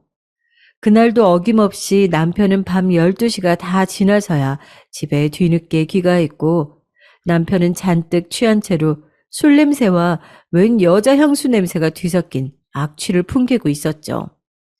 비틀거리는 남편을 부축한 채 안방으로 들어와 남편의 재킷을 벗기는데 그 안에 와이셔츠 소매에 떡하니 여자 입술 모양의 립스틱 자국이 묻어져 있더라고요. 그리고 자켓 안에 있던 속주머니엔 술집 여자의 명함으로 보이는 게 있었어요. 그걸 보는데 속에서 천불이 나더라고요. 당장이라도 뺨을 때려가며 이게 뭐냐고 따져 묻고 싶었지만 어쩐지 무서워졌습니다. 이 사연을 듣는 분들은 제가 답답하다며 저를 욕하실지는 모르겠지만 그 당시에 저는 남편에게 버림받는 것이 더 두려웠어요. 남자가 일을 하다 보면 이런 술집도 갈 수 있고 잠시 유흥을 즐길 수도 있지 하며 자기 합리화를 했던 것 같아요. 분명 여자로서 자존심은 상했지만 이 가정을 깨고 싶지는 않았거든요. 속이 상하고 마음속 깊은 곳에서 천불이 끓어올랐지만 참고 또 참았습니다. 예전에는 한없이 다정하고 자상했던 남편의 잔상이 남아 있었어요. 제가 더 잘하면 예전에 제가 알던 그 모습으로 남편이 돌아올 거라는 헛된 희망을 품고 있었는지 몰라요. 분명 바람을 피우던 자신의 아버지가 너무나도 혐오스럽다던 제 남편은 어느새 자신이 혐오하던 그 모습을 닮아가고 있었습니다. 그렇게 남편의 외도를 알면서도 참고 넘어간 세월이 무려 5년이나 흘렀고 그동안 노력한다며 애쓰던 제 모습이 너무나도 비참하리만큼 남편은 저와 제 딸에게 무관심해 갔어요. 그러다가 딸아이가 초등학교에 입학을 하던 날이었습니다. 여보, 오늘 민지 학교 첫 입학식인데 같이 가줄 거지? 민지가 엄청 기대하고 있어. 나 오늘 중요한 미팅 있어. 민지 입학식엔 당신이 가면 되잖아. 당신, 민지 유치원 졸업식에도 회사 일 때문에 바쁘다며 못 왔었잖아. 민지가 다른 친구들은 다 아빠랑 함께인데 왜 자기만 아빠가 안 오냐고 묻는단 말이야. 그건 당신이 알아서 커버해야지. 내가 다른 집 아빠들이랑 같냐? 나 이제 엄연한 우리 회사 오너야. 사업하는 사람이라고. 민지한텐 내가 예쁜 선물 쥐어 보낼 테니까 당신이 나 못 간다고 알아서 말 잘해. 그렇게 말을 마친 남편은 안방문을 저 들으란 듯 짜증을 내며 쾅 닫아 보였고 저도 그 모습에 깊은 한숨만 내쉴 뿐이었어요. 딸 잘하는 만큼 남편도 회사에서 입지를 단단히 굳혀가면서 어느덧 아버님을 대신해 회사를 이끌어가고 있었죠. 회사에서도 아주 평판이 좋다며 시아버님은 남편에게 칭찬을 아끼지 않았습니다. 그래서인지 저도 남편에게 더 이상 큰 소리를 내지 못하겠더라고요. 그렇게 딸아이의 학교 입학식 날이 다가왔어요. 중요한 미팅이 있다는 남편은 아침 대바람부터 출근을 한다며 집을 나섰고 잘 다녀오란 말을 하기도 전에 그리도 급한지 문을 닫고 나가는 남편이었죠. 현관문이 3개 닫히는 소리엔 깬 것인지 딸아이가 방에서 눈을 비비고 나오며 물었죠. 엄마, 아빠 오늘도 바빠? 전 그런 딸아이를 데리고 화장실로 가며 말했어요. 어, 오늘 아주 중요한 미팅이 있대. 그럼 아빠 오늘도 못 오는 거야? 하지만 아빠가 우리 민지 학교 입학 축하한다고 책가방이랑 예쁜 필통이랑 다 사주고 가셨어. 이따 저녁에 아빠 오면 고맙다고 인사해줘야 돼. 치, 유치원 애들이 나보고 아빠 없으면서 있다고 뻥치지 말라고 했단 말이야. 딸아이의 말에 저는 딸아이를 세수시키던 손을 잠시 멈칫했어요. 그게 무슨 말이야? 유치원 애들이 그런 말을 했었어? 아, 졸업식 때도 아빠가 안 오니까 애들이 나보고 아빠가 진짜 있는 거냐고 그랬다니까? 딸아이의 말을 듣는데 심장이 쿵 내려앉는 것 같더라고요. 엄연히 아빠라는 존재가 있음에도 그런 말을 듣고 있는 제 딸을 보며 너무나도 속상하고 말로 표현 못할 기분이 스쳐 지나갔습니다. 딸아이가 유치원을 다닐 무렵에 학부모들 모임에 저는 항상 빠짐없이 참석했었고, 제 남편이 한 회사의 사장이란 점을 자랑하듯 말해 보였어요. 그래서 제 딸은 당연하게도 그런 말도 안 되는 의심을 사리라 미처 생각하지 못했죠. 아빠가 바빠서 못 오는 거라고 말하지 그랬어. 말했어. 우리 아빠는 회사 사장님이니까 그래서 바쁜 거라고. 회사에서 일하느라 민지 보러 못 온다고. 그런데 애들이 내 말 안 듣는단 말이야. 급기야 엉엉 울음을 터뜨린 딸아이는 세수한 것이 무색하게 다시금 얼굴을 눈물로 범벅였고, 저는 다시 세수를 해주며 딸아이를 달랬어요. 알았어. 엄마가 우리 민지만 몰라줘서 미안해. 우리 민지 오늘 입학식인데 이런 울보 모습으로 보이면 안 되겠지? 뚝 그치고 엄마가 예쁘게 머리 해줄 테니깐 예쁘게 하고 학교 가자. 겨우겨우 딸아이를 달래였고 남편이 사놓고 간 딸아이의 책가방을 매주고는 딸의 손을 잡고 집에서 5분 거리인 학교까지 함께 걸어갔어요. 딸은 예쁘게 따여진 머리와 남편이 선물로 주고 간 책가방을 보며 기분이 조금 풀렸는지 배시시 웃어 보였고, 전 그런 딸아이를 흐뭇하게 바라봤죠. 그러다 저는 딸의 기분을 살피며 조심스레 딸에게 물어 유치원에서 그런 나쁜 소리를 해댄 아이가 누구인지 물었습니다. 그런데 딸아이의 입에서 나온 아이의 이름은 학부모 모임 때 저와 꽤 친하게 담소를 나누던 엄마 아이의 이름이었어요. 저는 딸아이 입학식이 진행되는 동안 딸아이 입 밖으로 나오는 그 아이의 엄마에게 전화를 걸었어요. 저기요, 현수 어머님. 도대체 현수에게 어떻게 말을 했기에 현수가 우리 민지한테 아빠가 없다느니 그런 말을 하는 거죠? 어머, 민지 어머님. 다짜고짜 전화해서 안부는 고사하고 갑자기 애들끼리 장난 좀 친 걸 가지고 따지고 그러세요? 아우, 그렇게 안 봤는데 사람 참 무례하네요. 뻔뻔하게 나오는 상대 학부모의 태도가 기가 막혀서 말이 안 나오더군요. 제가 뭐라 더 따져 물으려 겨우 입을 떼는 순간 상대 엄마의 말에 다시 입이 다물어지고 말았습니다. 그리고요, 민지 어머님, 우리 옆집 사시는 애 엄마 남편이 민지 어머님이 말하던 그 남편분네 회사 사장님이랍니다. 그 집은 오고 가며 몇 번 그 남편분과 함께 마주친 데다가 명함까지 직접 받은 적 있어요. 그런데 그렇게 뻔뻔하게 남의 남편을 자기 남편이라고 뻥을 쳐대는데 내가 어떻게 그 말을 믿겠어요?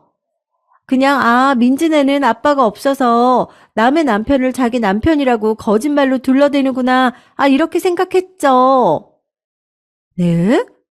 아니, 그게 무슨 소리예요? 명함 받은 거 확실해요? 진짜 제가 말하던 그 회사 사장 명함이던가요? 그렇다니까요. 내가 뭐 사진이라도 찍어서 보내줘요? 전 명함 받은 걸 찍어서 보내주냐는 부모의 말에 괜찮다면 부탁 좀 드리겠다고 말했고, 몇 분이 안 가 그 학부모는 정말 제 남편과 동일한 명함을 찍어 보내주었어요. 도대체 이게 무슨 상황인 건지 감이 오지 않았죠. 전 딸아이가 반에서 환하게 저를 보며 손을 흔들어대는 모습에도 웃어줄 수가 없을 정도로 몸이 굳고 말았답니다. 딸아이의 입학식은 금방 끝이 났고 담임 선생님과의 짧은 상담이 있었지만 제 귀에 아무것도 들리지 않을 정도로 집중이 하나 되지 않았어요. 모든 과정이 끝나고 어느새 친해진 같은 반 다른 여자아이와 놀겠다는 딸아이를 해당 여자아이의 학부모에게 부탁하며 잠시 맡겨놓은 뒤에 다시 현순의 엄마에게 전화를 걸었죠. 현수 어머님, 네, 저도 지금 이 상황이 어떤 상황인지 도통 감이 안 오는데 의심이 가는 건 있어서요. 괜찮으시면 만나서 얘기하시죠. 제가 그쪽으로 가겠습니다. 혹시 주소가 어떻게 되시나요? 제 말에 현수 어머님은 메시지로 주소를 찍어 보내주었고 빈손으로 남의 집을 들리긴 뭐해 현수 어머님에게 선물해 주려 근처 대형마트에 제일 값이 나가는 고급 와인을 사들고 택시를 타고 그곳으로 갔습니다. 옆 동네이긴 하지만 저희 집과 차로 10분 거리인 꽤나 가까운 거리에 위치한 고급 아파트였어요. 현수 어머님이 찍어준 해당 층수까지 올라오고선 현관문 앞에까지 와 벨을 누르고 기다리고 있는데 참 타이밍이 우습게도 엘리베이터에서 내리는 남편을 보고 말았어요. 그것도 제 딸 민지의 손이 아닌 다른 작은 남자아이의 손을 꽉 잡고선 말이에요. 그 작은 남자아이를 중심으로 옆에는 다른 여자가 함께 있었어요. 그리고 그 여자의 얼굴을 보는데 들고 있던 와인을 그만 놓치고 말았고 쨍그랑하는 요란한 소리가 나며 와인은 그 자리에서 깨져버렸습니다. 그 소리에 그 여자와 남편 그리고 아이까지 모두 저를 쳐다봤고 그 남자아이를 제외한 두 사람은 귀신이라도 본 것 마냥 놀란 토끼 눈을 하고 있었죠. 진즉에 문을 열어 모든 상황을 지켜보게 된 현수 어머님은 떨어진 와인을 보고 괜찮으냐며 제게 물었지만 전 아무런 대답을 할 수가 없었어요. 어머, 민지 어머님, 괜찮아요? 이거 와인 아까워서 어떡해. 어머, 진우 애도 왔네요. 진우 어린이집 입소는 잘하고 온 거예요? 현수 어머님은 떨어진 와인을 줍다 제 앞에 서 있던 남편과 작은 남자아이와 그 여자아이를 보고 말했고 이후 무어라 더 말을 했는데 뭐라 하던 들리지 않던 저는 곧장 남편이 있는 쪽으로 다가섰고 옆에 아이가 있든 말든 상관치 않고 소리쳐 물었죠. 오늘 중요한 미팅 있다며? 당신이 말한 중요한 미팅이 다른 집에 애 어린이집 입소하는 거 보고 오는 거야? 우리 민지는 유치원 졸업도 초등학교 입학식도 안 갔으면서 이게 어떻게 된 일인지 당장 설명해. 악에 바친 제 목소리는 복도 전체를 쩌렁쩌렁하게 울렸어요. 눈에 뵈는 게 없었거든요. 제 분노에 남편 옆에 있던 그 작은 남자아이는 그만 울음을 터뜨렸고 그 옆에 있던 다른 여자가 곧장 아이를 달래며 현수 어머님네 옆집으로 들어갔습니다. 현수 어머님도 제 소리에 깜짝 놀랐는지 쪼그려 앉은 채 와인 파편들을 줍고 있다 발라당 자빠져 버렸고 상황이 심각하단 걸 느꼈는지 집 안으로 다시 들어가 보이더라고요. 당신이 여길 어떻게 알고 왔는지 모르겠지만 따라 나와. 나가서 얘기해. 그제야 남편은 제 손목을 잡고 따라오라며 저를 엘리베이터 쪽으로 끌고 갔고 저는 남편의 손을 떼어내며 소리쳤어요. 아니, 그냥 여기서 말해. 왜? 다른 사람들한테 본인 정체가 들통나는 게 무섭나 보지? 어디 설명이나 해봐. 당신네 회사 김지연 씨가 왜 당신과 함께 있으며 그 중간에 남자아이는 뭔지 다 설명해 보라고. 제가 남편과 교제를 한다는 사실을 시부에게 들키기 전 제가 주임으로 승진을 하였을 때 저보다 2살 어린 신입사원 한 명이 추가 채용이 되었었어요. 제 후임이기도 했던 김지연 씨는 예쁘고 똑똑한 데다가 지방까지 좋아 시부이자 전 사장님께선 굉장히 예뻐하셨죠. 그 당시 들리는 소문에 의하면 김지연 씨는 시부의 친구의 딸이었고 학벌이나 성적 모두 우수하지만 시부가 조르고 졸라 더 좋은 회사에 취직할 수 있었지만 아버님네 회사로 들어오게 된 것이라는 소문이었습니다. 분명 저와 남편의 결혼식에도 온 적이 있는 김지연 씨가 왜 남편과 함께 있는 것인지, 그리고 그 어린 남자아이는 누구인지 의문투성이었죠. 그런데 아이를 다 달래기라도 한 것인지 갑자기 복도로 나온 김지연 씨가 제게 남편을 대신해서 말을 하더군요. 제가 설명하죠. 일단 저 아이는 성민 씨 아이예요. 남의 애가 아니란 말이죠. 올해로 4살이에요. 저랑 이렇게 두 집 살림을 하게 된 건 5년째고요. 그리고 이런 사실을 아버님도 알고 계세요. 최 주임님께는 미안하지만 이왕 이렇게 다 들킨 김에 말을 다 해야겠네요. 성민 씨랑 이혼해 주세요. 위자료는 잘 챙겨드릴게요. 설마 맘에도 없는 남자 끌고 살 건 아니겠죠? 김지연 씨의 말들은 충격 그 자체였습니다. 남편이 두 집 살림을 한 것도 모자라 상간녀랑 애까지 낳고 살고 있었다니 드라마에서나 나올 법한 일들을 겪다 보니까 머리가 멍해지더라고요. 그리고 이혼하라는 그 뻔뻔한 태도에도 전 아무 말도 할 수가 없었습니다. 그저 그곳을 나와 그 두 사람이 보이지 않는 곳에서 몰래 눈물을 훔치는 일밖에는 할 수 있는 것이 없었죠. 그러다 문득 아버님도 이 모든 사실을 알고 있었다는 김지연 씨의 말이 떠올랐고 그 길로 시댁으로 향했습니다. 배를 누르자 현관문을 열어준 건 남편의 새엄마이자 민지 할머니였던 제 시어머님이었어요. 갑자기 찾아간 제 모습을 보고 놀란 시모는 연락도 없이 어쩐 일이냐며 물었지만 대답은 하지 않은 채 물었죠. 아버님 안에 계시나요? 안에 계신다만 무슨 일 있는 거니? 죄송합니다만 어머님, 제가 다음에 다시 말씀드릴게요. 제게 무어라 말을 하려는 시어머니를 대신하고 전 안방 문을 두어 번 놓고 한 뒤 그 안으로 들어가 보였죠. 아버님, 민지 아빠가 외도했다는 사실 알고 계셨다는 게 사실이에요? 너 이게 어디서 배워먹은 버릇이냐? 갑자기 찾아와서는 어디서 언성을 높이고 있어? 사실이냐고 묻잖아요. 그래. 아유, 이래서 못 배워먹은 것들을 상종하면 안 된다니까. 네가 네 남편도 간수 못해서 그렇게 일을 벌인 거면 네 탓을 해야지. 여길 어디라고 찾아와서 행패야. 어떻게 알게 된 건지 모르겠지만 니들 이렇게 된 김에 이혼해라. 성민이도 보니까 진우 애미한테 아예 마음을 굳힌 것 같고 너도 이미 마음 떠난 사람 괜히 붙잡고 있지 말고 그냥 정리하고 새 출발해. 아버님이 어떻게 그러실 수가 있으세요? 다 알았을 때 그때 최소한 저한테 말씀을 하셨어야죠. 어떻게 그걸 다 알면서 그냥 넘어가실 수가 있으세요? 정말 너무하시네요. 그렇게 말을 마친 저는 곧장 시댁을 나와 민지가 있는 민지 친구네로 갔어요. 아직 마음을 다 추스르지 못한 채였지만 딸아이를 다른 집에 너무 오래 맡겨둘 수가 없었죠.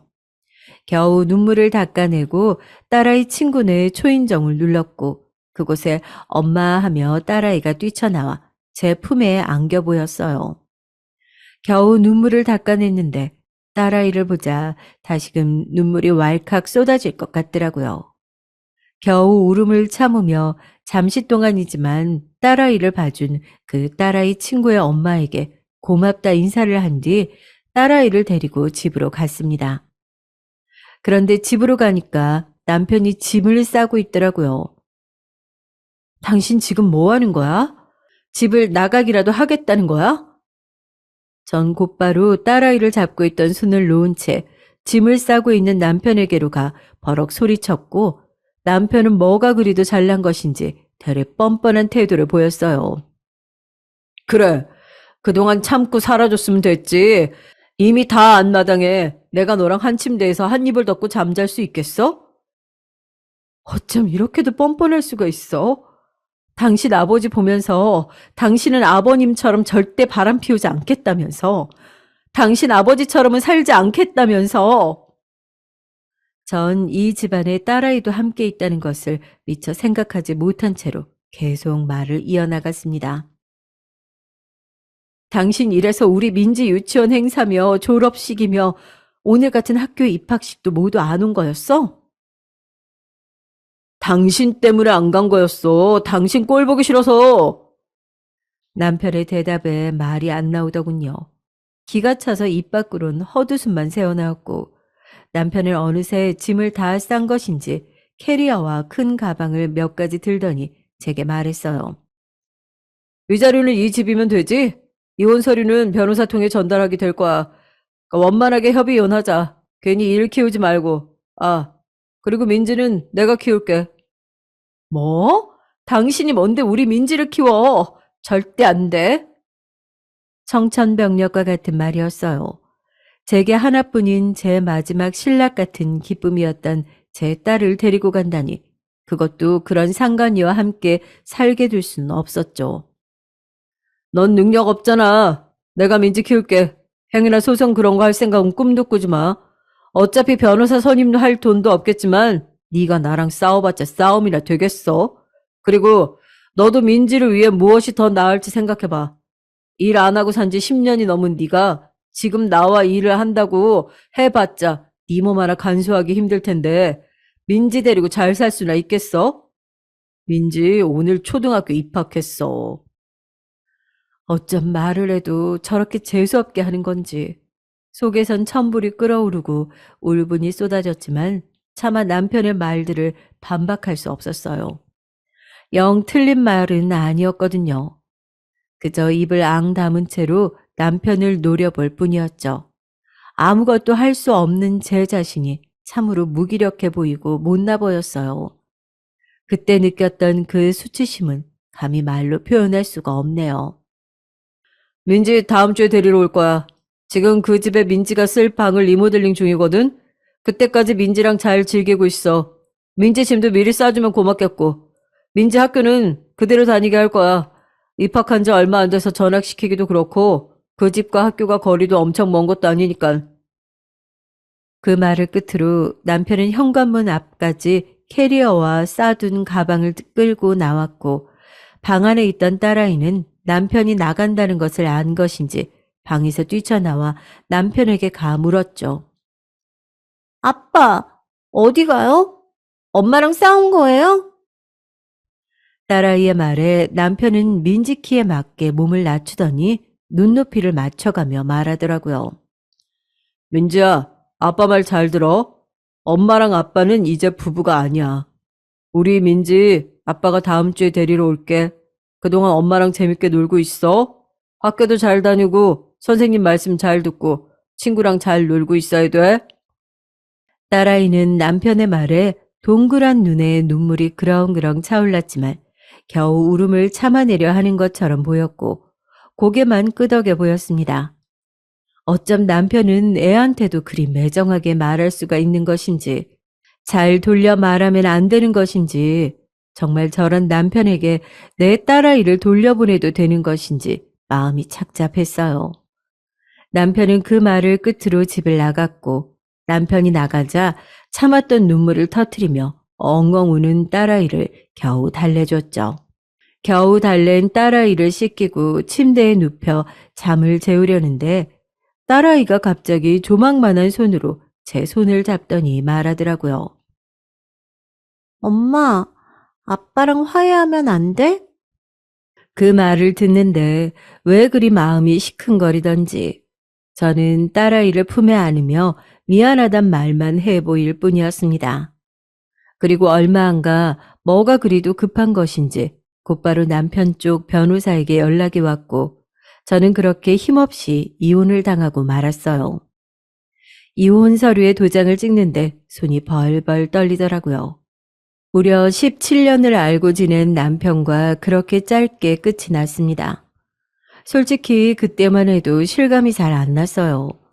참 배신감에 치가 떨리고 꼴도 보기 싫다가도 행복했던 과거를 떠올리면 다시 남편이 제게 돌아와 주길 멍청하게도 바랬었죠. 하지만 남편은 얼마 안 가 제게 딸아이마저 빼앗아 갔어요. 약속했던 일주일의 시간이 흐른 뒤에 찾아온 남편은 딸아이를 데리고 갔고 그렇게 전 홀로 남게 됐습니다. 남편이 벌어다 주던 생활비가 끊기니 당장 제가 직접 돈을 벌어 생활을 해야 했죠. 제대로 사회생활을 하지 않은 것이 언 10년이 훌쩍 넘었고 그렇게 경력 단절된 저를 받아주는 기업은 없었어요. 결국 마트 아르바이트로 시작을 했죠. 계산대에서 계산을 해주는 계산원이었어요. 그리고 그곳에서 잠시 잊고 있던 현순의 어머님을 마주치고 말았습니다. 어머, 이게 누구야? 민재 어머님 아니세요?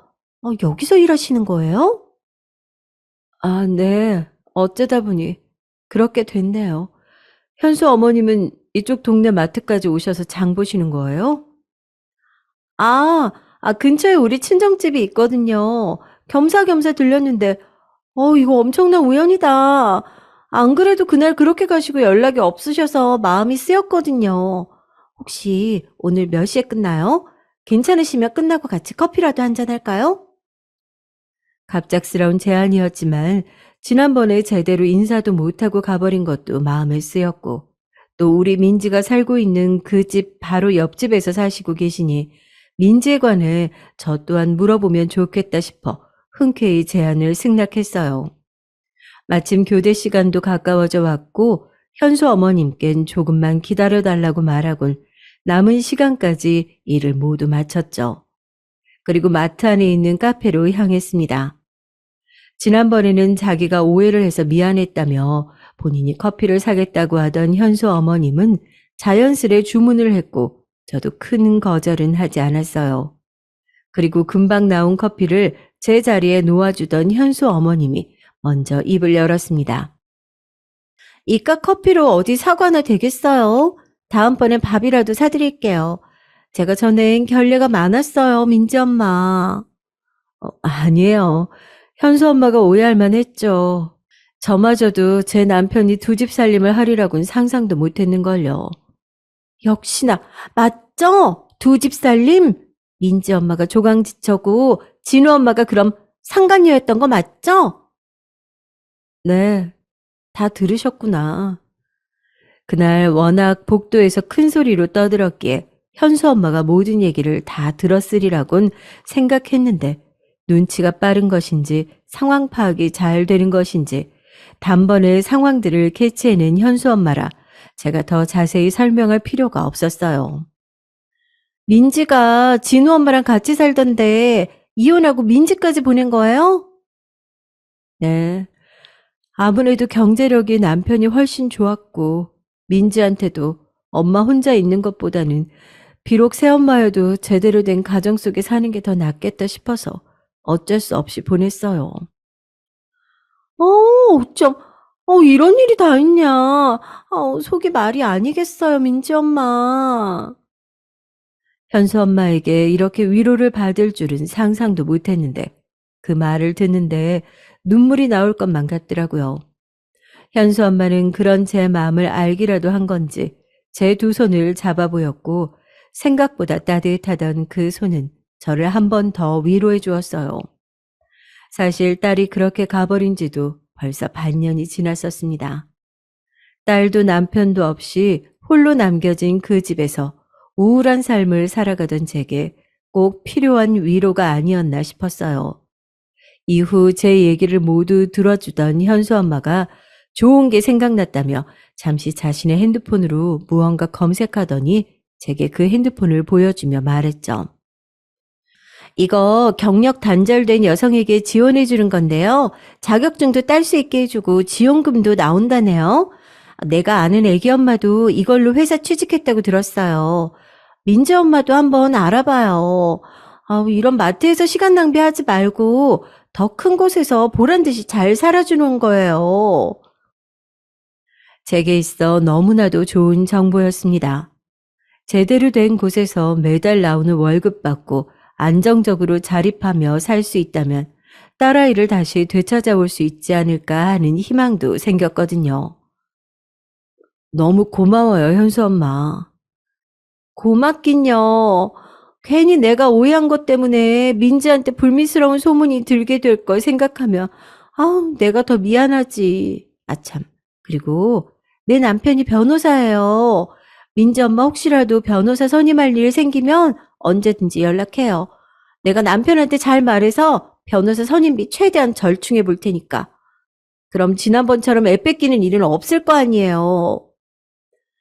현수 엄마는 남편의 명함이라며 변호사 명함을 하나 건네주었고 그 명함이 언젠가 제게 동아줄이 될 것만 같아 냉큼 받아 넣었습니다.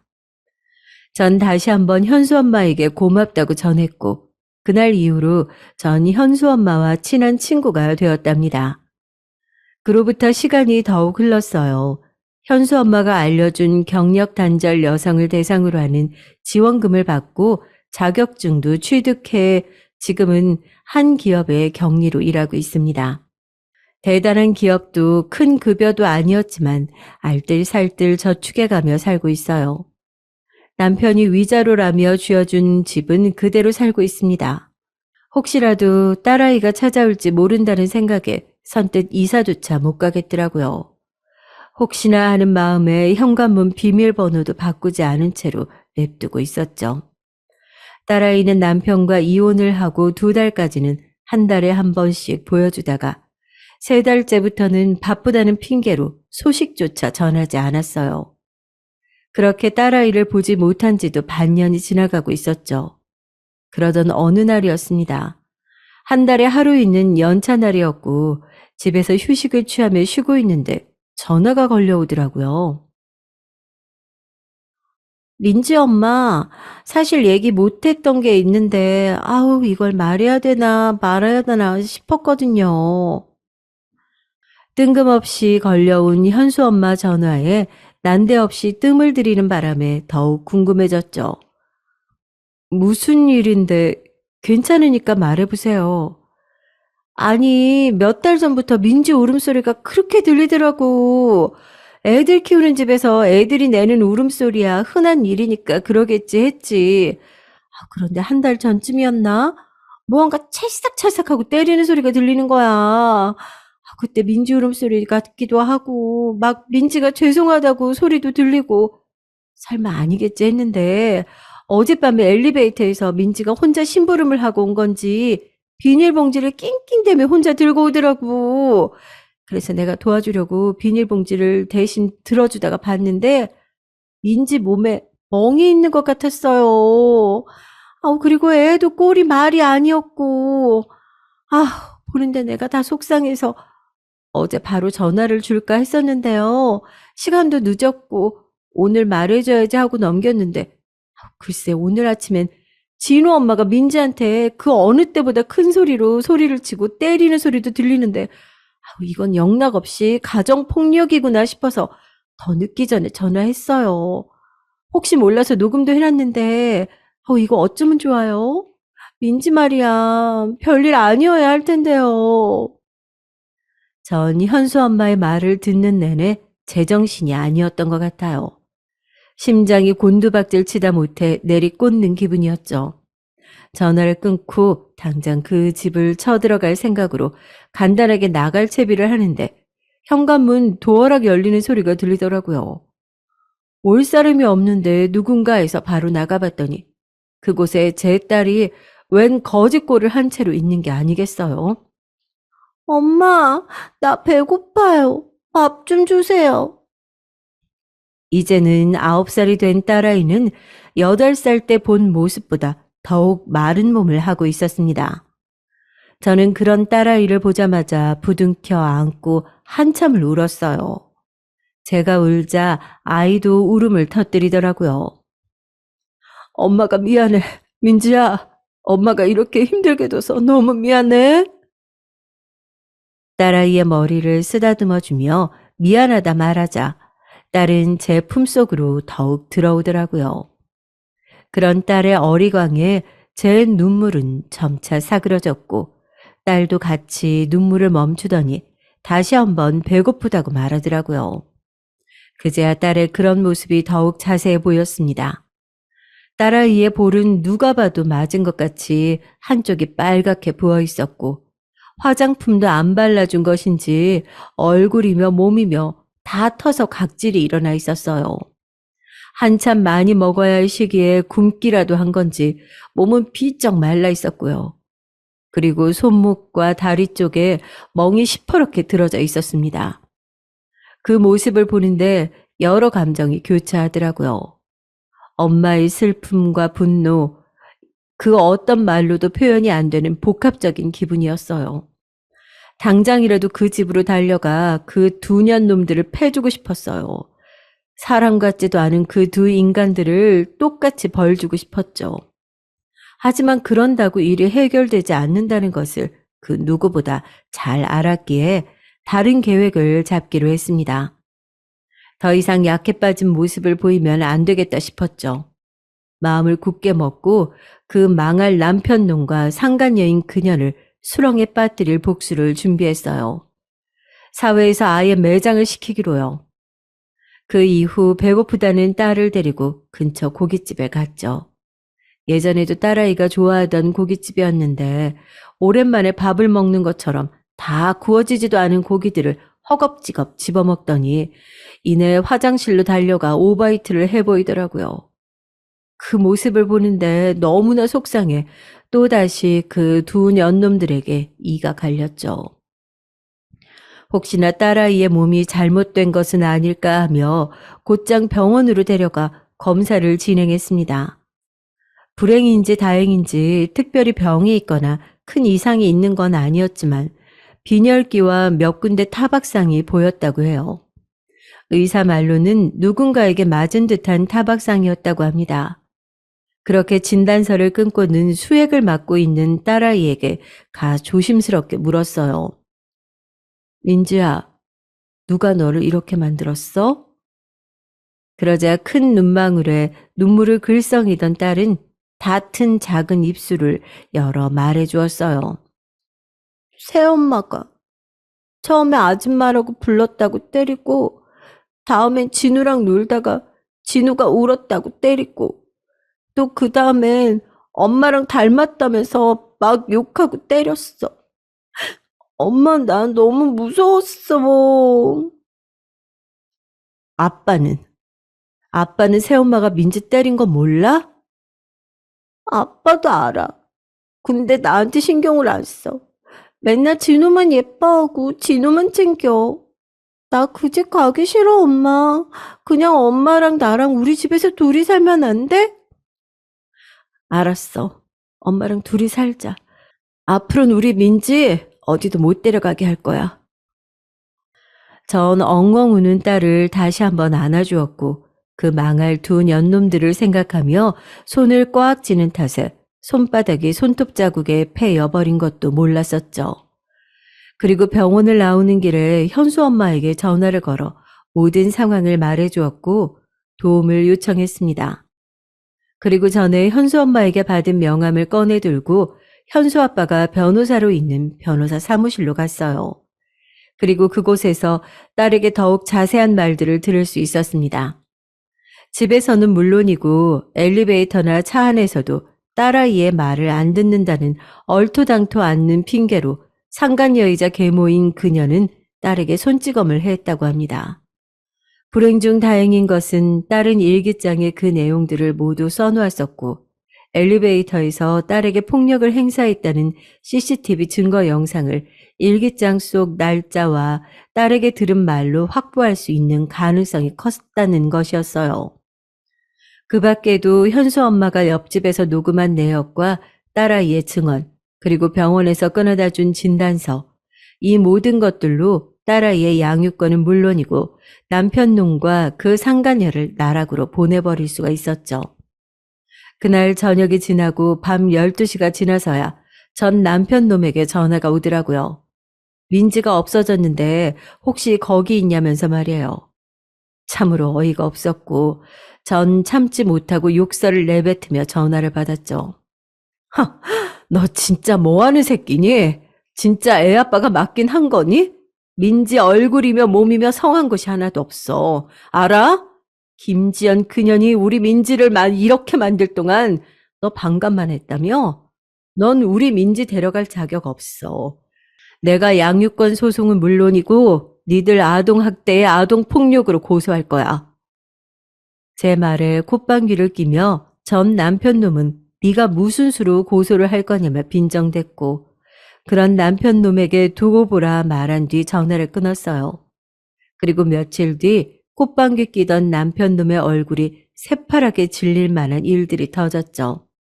제가 바라던 대로 두 년 놈들에 대한 재판이 열렸고 워낙 증거도 충분하고 딸아이의 직접적인 증언도 있었기에 재판은 당연히도 저와 딸아이의 승이었고 그 두 년놈들은 현재 감방에서 콩밥을 먹고 있습니다.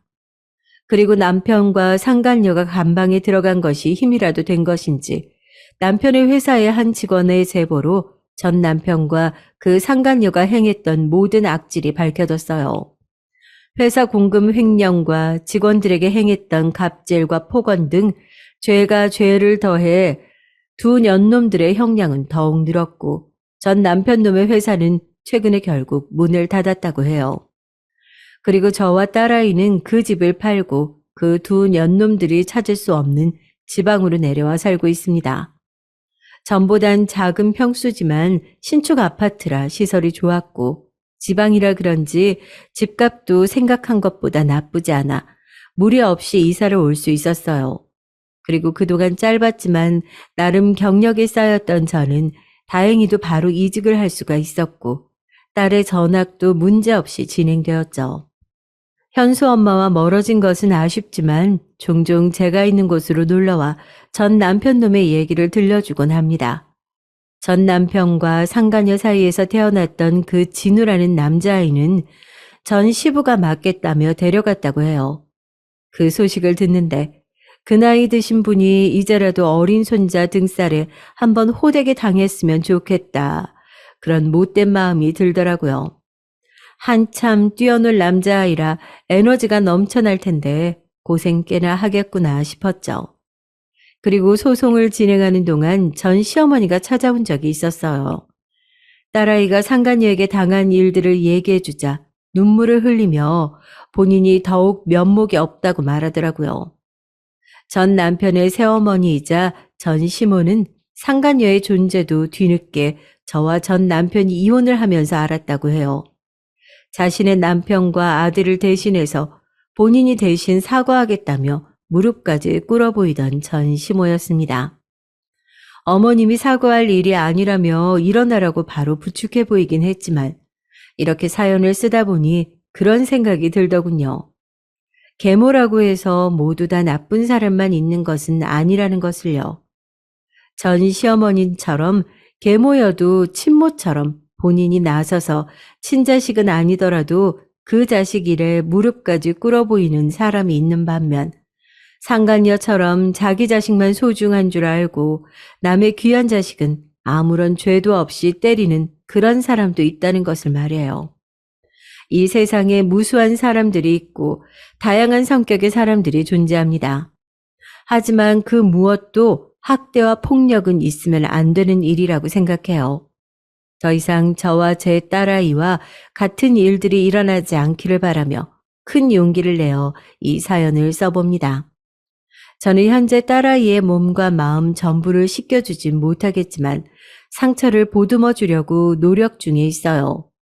그 무엇보다 딸에게 집중하며 풍요롭지 않지만 남부럽지 않게 그렇게 행복하게 살고 있어요.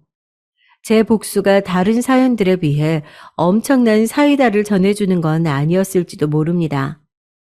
하지만 제일 중요한 것은 현재 저의 상황이 아닐까 싶어요. 저는 현재 딸과 함께여서 너무 행복하고 서로의 버팀목이 되어주며 살고 있습니다. 비록 제 사연이 많이 답답했을지도 모릅니다만 그래도 저와 제 딸 민지 많이 응원해 주셨으면 좋겠어요. 그럼 지금까지 제 긴 사연을 들어주셔서 감사합니다.